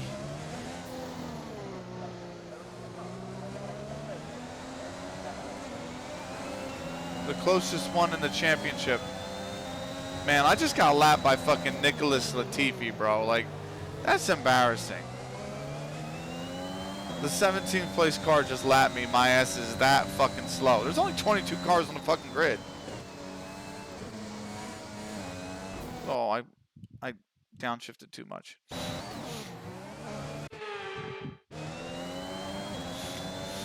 Anyway. Yeah, second place in the league, did not score any point. He finished P12. So he didn't score any points.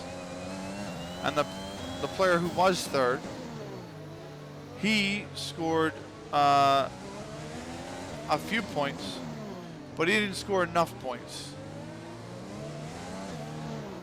Trying to let one go by on the inside. Woo, there's Leclerc.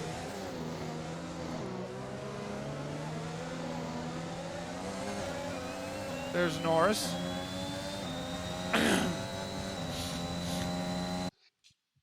Crap. Guild calling me to do some dungeon thing in New World. Will be lurking, but I'll keep an eye on chat just in case. It's fine. I need to see if I need to buy a New World, because first off, I don't think this PC is going to handle it, but I'm getting a new one soon.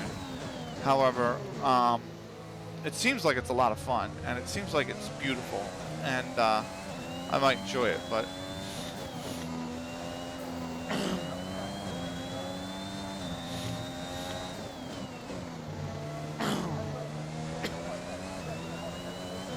But there's two MMOs I really miss. The first is Repels, but I don't really play it anymore. I don't want to say I miss it. I occasionally pick it up and play it. I don't really. Well, Mazepin is only 5.8 back. 3 seconds. Whoa. But I do miss Blade and Soul a lot. I actually really enjoyed Blade and Soul, and then. When it became pay to win, I kind of got disgusted with it and left because I was sick of spending money on it. I spent way too much money on it back in the day. But I just think Blade and Soul was one of the better MMOs I played. Visually, it was very nice. I mean, the story was interesting. It wasn't great, but it was interesting. It was unique in a sort of way. Dungeons were challenging. Gap ahead is 49.3 But the moment they did the raids, and it became very kind of... It just became very... Raids became too political, man. Guilds would just... Guilds could run like, I think, 60 members deep, 50, 60 members deep. Raids were 20. Okay, the car behind is catching you by 5/10 a lap. So they never did a thing where they were like, a lot of guilds, like, you had to meet a certain requirement. You had to be raid ready, basically, to go in. And it's like, well, how are you raid ready when they come out with the very first raid? Like, nobody's raid ready. You know what I mean? It's the very first fucking raid. And then, if you were doing it for the first time, a lot of times you were just expected to know what your job was. It was just, I was in a good group at one time that kind of taught you how to go through the raid, which was nice, but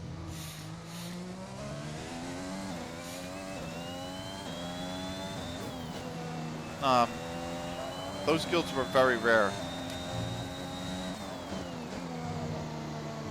And a lot of them just turned into PvP focus afterwards, because that's where a lot of the good loot went. And I'm not a big PvP guy, so.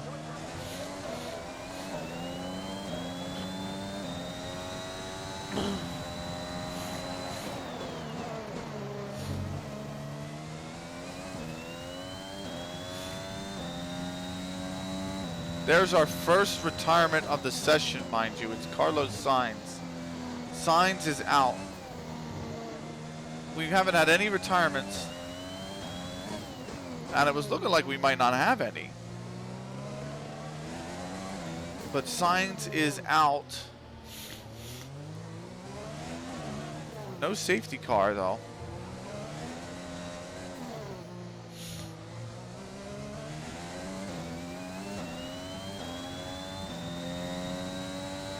Mazepin's got more lap traffic behind him.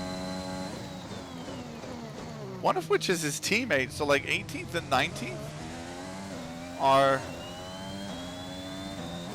coming up to lap us. That's awful. Yellow flag.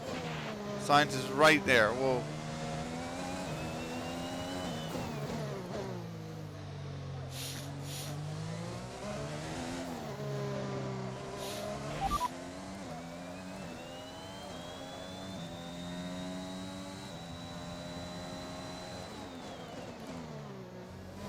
I didn't mean to hit that. Ooh. I meant to check our... You know, the ICU's at 70.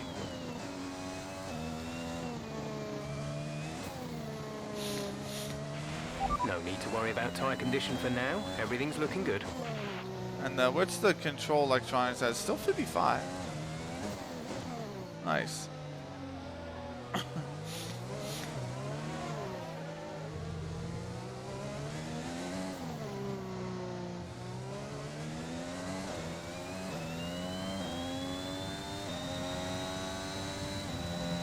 We're not blowing smoke, are we? No. No smoke off the back of our car, thankfully. It will if your units start to wear enough. They'll blow. We've got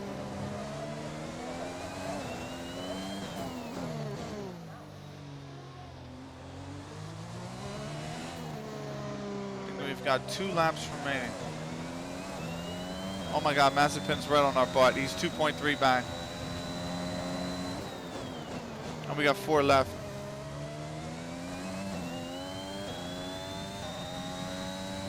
Why has Mazepin found this pace all of a sudden? I have no clue.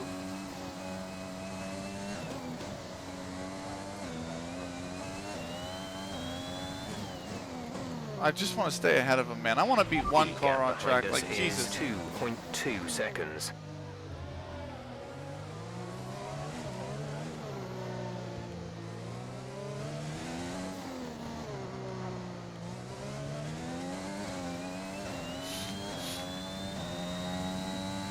I need the cars behind him to give him the blue flag or something.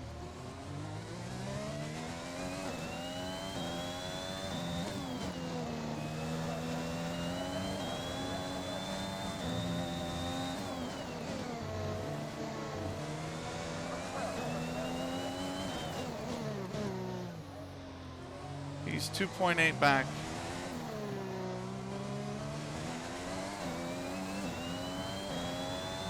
I'm very close to getting the blue flag. Gap to car in front is 55.3 I think those seconds. blue signs are for Mazepin.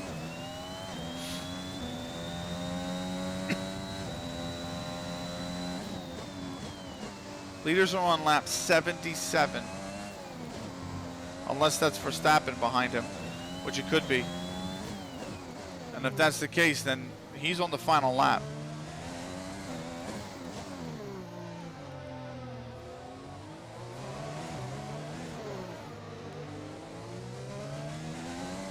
I'm trying not to get the blue flag warning for Verstappen. Because Mazepin's had to basically let the whole train through. So, if I don't... I think we're just going to finish ahead of Mazepin here. Because we are 2 laps down, remember, to Verstappen. So, he should be on 77, or really 78.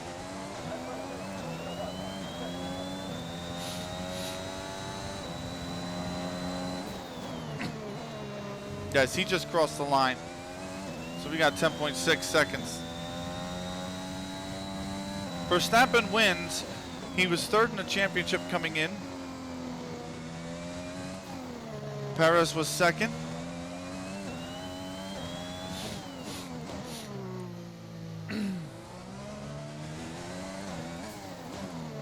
It means Mazepin finishes 3 laps down. We're going to finish 2. We're going to be the last car across the line.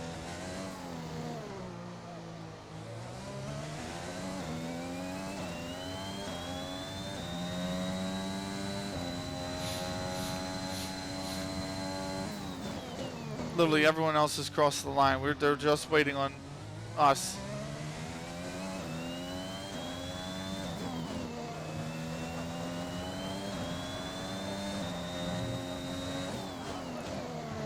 And here we go. Final time through the swimming pool chicane. Final time round, Rascats into Saint-Devant. And that is P20 for us. Not great. That's the end of the race. We'll see you in Parc Fermé. It took us forever, but we got through it. Giovinazzi gets driver of the day. Of course he would. Of course he would. Our rival gets fucking driver of the day. So another fantastic victory for Red Bull today. He definitely outraced us, What so do you he's going to think be it was, ahead in Ant, the that rivalry. gave them the edge over the competition Verstappen today? wins. Your Perez time gets management probably played P2. quite a large role in the outcome And I of this believe one. Bottas However, it's got not just about speed, P3, it's all which about means that maintaining that speed Hamilton's leading the consistently over a championship stint, is... over a race distance. So being Well, able it's to under keep up the lap jeopardy, that's times for while sure. Still being smooth on the controls and gentle on the tyres, that's really where the race was won today. But fuck this race. Here come today's winners. The team at Red Bull have done a phenomenal job was recently. Bottas P3. It's clear to see that they've put in the Hamilton work, P4. and they should be proud of the victory they secured here.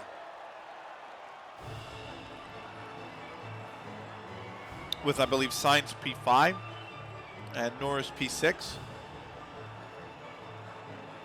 So not great. Look, we knew we were going to be slow. We knew we were going to struggle. Monaco is not a track that we do well. So it is what it is.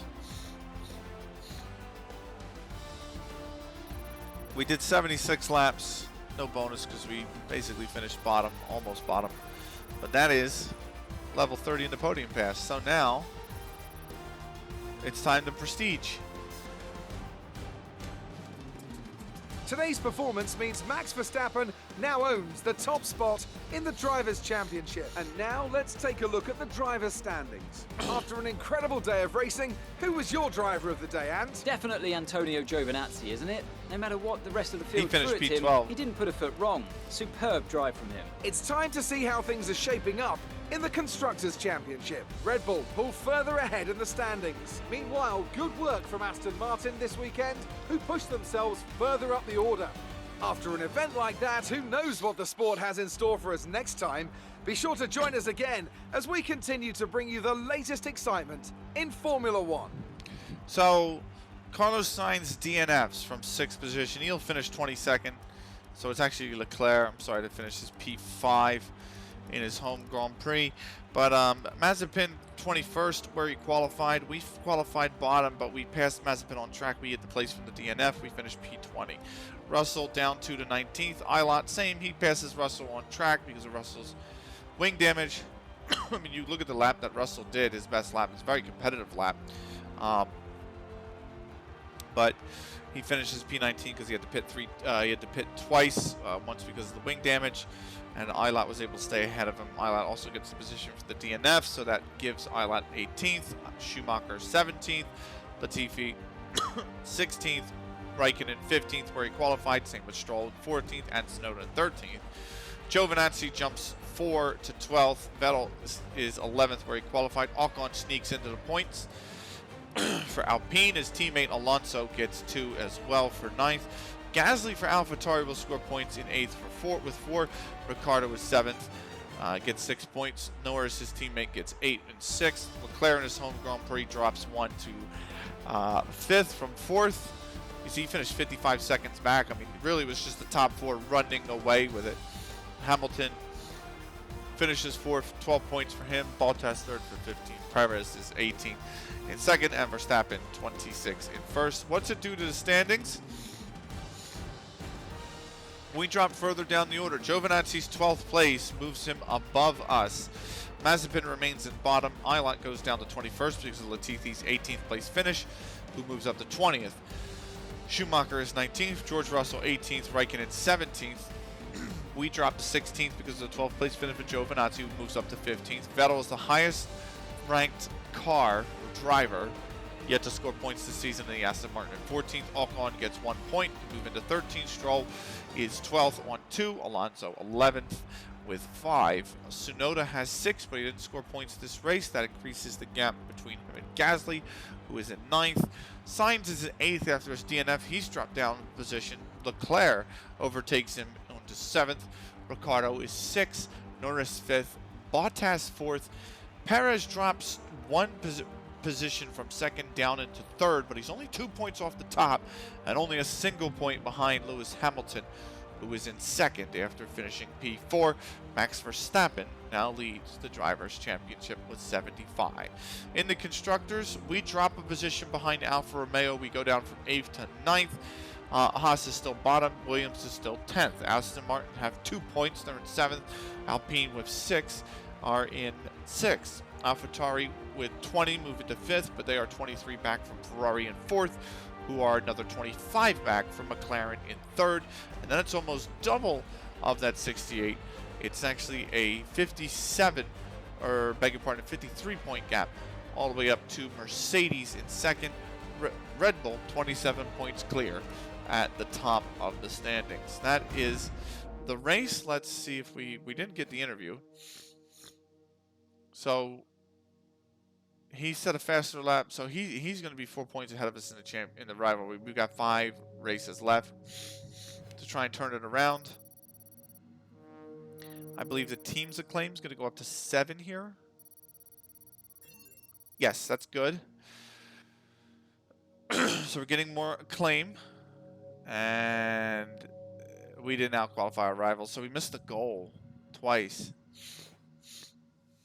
And we had $45,000 worth of damage deductions. Cullum at 10, so we didn't really gain a lot of money either. Not a great weekend in terms of the cash flow. So 1.64 million is what we're on. I believe Ilot is asking for 1 million now that he's up at the team, or like what is it, claim 6. So let's just take a look real quick. Yes, he's going to ask for 1 million now. That's where he's at. Where's the customization? What do we have here? What's the new livery? Is it down here? Or is it the other way? No, it's that. It's the Hydro Dripped. And then the we also got the suit. Oh no, it's character pose. Oh, I think it's that one. Or no, it might be that one. I don't know. Not a fan of him. I like this though. The where is it? Giving out the copies. I'm gonna change to that one. So I just think it's funny, and I had to unlock it. So finances, okay, I guess. You know, 1.64. We get another sponsorship at the claim level 10. So we're trying. We're claim level 7. We got to build it. We need to replace the ICE. So the ICE is gonna go. Actually, we probably should fit it. We probably should fit it between like P1 and P2, between practice 1 and practice 2, or maybe practice 2 and practice 3. So we'll roll with it for now. The turbocharger is also going, but the control electronics also need to be watched. It's just a lot. Resource point generation upgrade for the powertrain is done, so we're gonna move over here to aerodynamics, and we're gonna. Ooh, let's see what this event is first, and let's also fill out the activities. So, good news from the powertrain department. Boss, the recent upgrades to the facility now open new development opportunities. Good. So, let us do this. Let's train Cullum Ilott, G-Force training. Let us also acclaim for the team. And then resource points for the team as well. I think are fine. Although I might X this and put in the chassis and the power, because that's 30 development points. And this is just 100 acclaim. So I think we're going to do that. Unfortunately, we need you to step in and make an executive decision here. The head of the durability department and Island have had a difference of opinion on which direction we should take develop next. Both parties raised some good points to back up their argument. Who do you think ought to have the responsibility here? Let's say the driver, because we can already lower this based on the... first off, it's durability. It's not like a powertrain or anything like that. We can always lower it based on the development boost we get in practice. Thanks. So I know these kinds of decisions can be challenging, but I think you made the right call. well, thanks. I appreciate that, but don't patronize me. So I think what we're gonna do also is nail this upgrade. But I don't want to risk having a department event before weekly running before we get more money. So let's advance. I know we were expecting rear some new developments to come through, wing but some of them have failed quality control. is We'll need to tell here. a team what to redevelop via the R&D screen. The rear wing has been completed. So we have the rear wing main plane. So question is, what is next? And I think it's the secondary wing flap. We will have it in time for France, but not Baku in Canada. I think we go with it anyway. We just start slapping it on there and slap it the base, man. And our energy store has failed, so we need to spend 237 to redevelop that, and it will be in time for Baku. So despite the fact that it failed, it still will be on the car in time for the next race, which is good. I think it's good. We are really trying to catch the field here. The spark plugs came through, so that is boom. What can we upgrade? Can we upgrade anything? We're at 394, so it doesn't look like we can in the powertrain just yet. Chassis equipment upgrade, that is for... What was that for? I don't know, but we can roll with the energy store because it's only 303. So we're gonna start to develop that. That will be in time for France again if it succeeds. And now I need one in the powertrain because we got one going for the aero, we got one going for the chassis, we got two going for the durability. I need one in the aero, the powertrain right now. We got 250 resource points, 2.15 million, which means it might be time to slap on one of these upgrades. We're not going to get the resource points again before the end of before the race weekend. But it'll be ready by the 5th of June. Well, what time? What day? Oh, well, this is the 3rd of June. So right after the race. So we're going to go for it. So now, powertrain department focus, Our control new parts have electronics. completed without Yes. They'll be on the car ready for the next race weekend. Morale low. Why is the morale low? And low in the aerodynamics department. I don't know, but nonetheless, we've got an upgrade to the CE, so it will it will wear less one day before the energy source. So we need one for powertrain and two for durability right now in terms of upgrades. So we don't even have that much resource points. Where are we at in terms of, you can see where we're at the vehicle performance. We're getting pretty close to Williams. Energy store, perfect. It's on the car. That's another durability upgrade. And that just keeps us behind Williams as well, but we're getting there. We're getting there. I think if these two can come through pretty cleanly, we'll start to really see some good things from the car. So it is Azerbaijan next. That's where we're at. You can see powertrain's doing well, and durability's doing well, but we're kind of behind on aero and chassis quite a bit. So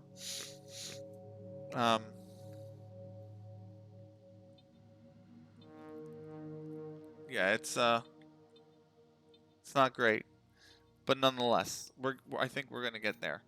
So especially with these resource points generations that are coming through, because once these are done, we'll start to improve on probably the quality control, because it is the cheapest upgrade between them. So they'll fail less, and then we'll get, you know,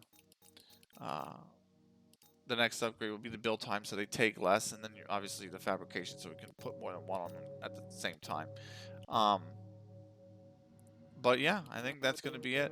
So Baku will be the next race. It'll be on Saturday. Saturday we are going to try our subathon, of course. I need to get the gift cards, the Steam gift cards, and the really, I just need to get the Steam gift cards. I have the scarf and the jersey already, so look forward to that. But yes, probably subathon on Saturday, and it'll probably be at least 6 hours, with the potential of up to 15 hours probably. So looking forward to it. Hope to see everybody there, and yeah, I think it's going to be a lot of fun. So I know it's kind of last minute. We didn't release a lot of details. We'll probably release them tomorrow on Twitter. But yeah, I look forward to seeing everybody there. Big thanks to everybody that stopped by, by the way. Hidokiri, big thank you to you.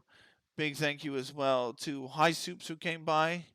Absolutely great to have you both for the race. I know it wasn't very exciting. I know it wasn't very thrilling. I know it wasn't very good. But should be better with Azerbaijan. It's a much better track to race than Monaco, which just tends to be a complete and total nightmare. Yeah, I think it'll be enjoyable. So Saturday, by the way, the plan for Saturday. The plan for Saturday is going to be, we're going to start with this one. Round 5 of the Formula 2 Championship, our driver career in Austria, Spielberg. And after the full race weekend there, we'll move on to Azerbaijan in the F1. And depending on how the subathon goes, if we have a lot of time left, we'll come back to the F2 season for round 6, which would be, I believe, Silverstone. And then we'll judge how much time is left again. And if we have like 4 or 5 hours, we'll come back for round 6, which would be, I believe, Austria, or no, Canada, beg your pardon, which would be Canada. And if we don't look like we have a ton of time left, or once we do get towards the end of the subathon, we'll probably run the NASCAR, which has the Truck Series and the Development Series. I don't know what you want to call it. It's not the Cup Series, but the one right below it. So we have that as well. So it'll be a long racing stream, that's for sure. But big thanks to everybody that came by again, and I hope to see you Saturday. Have a great night.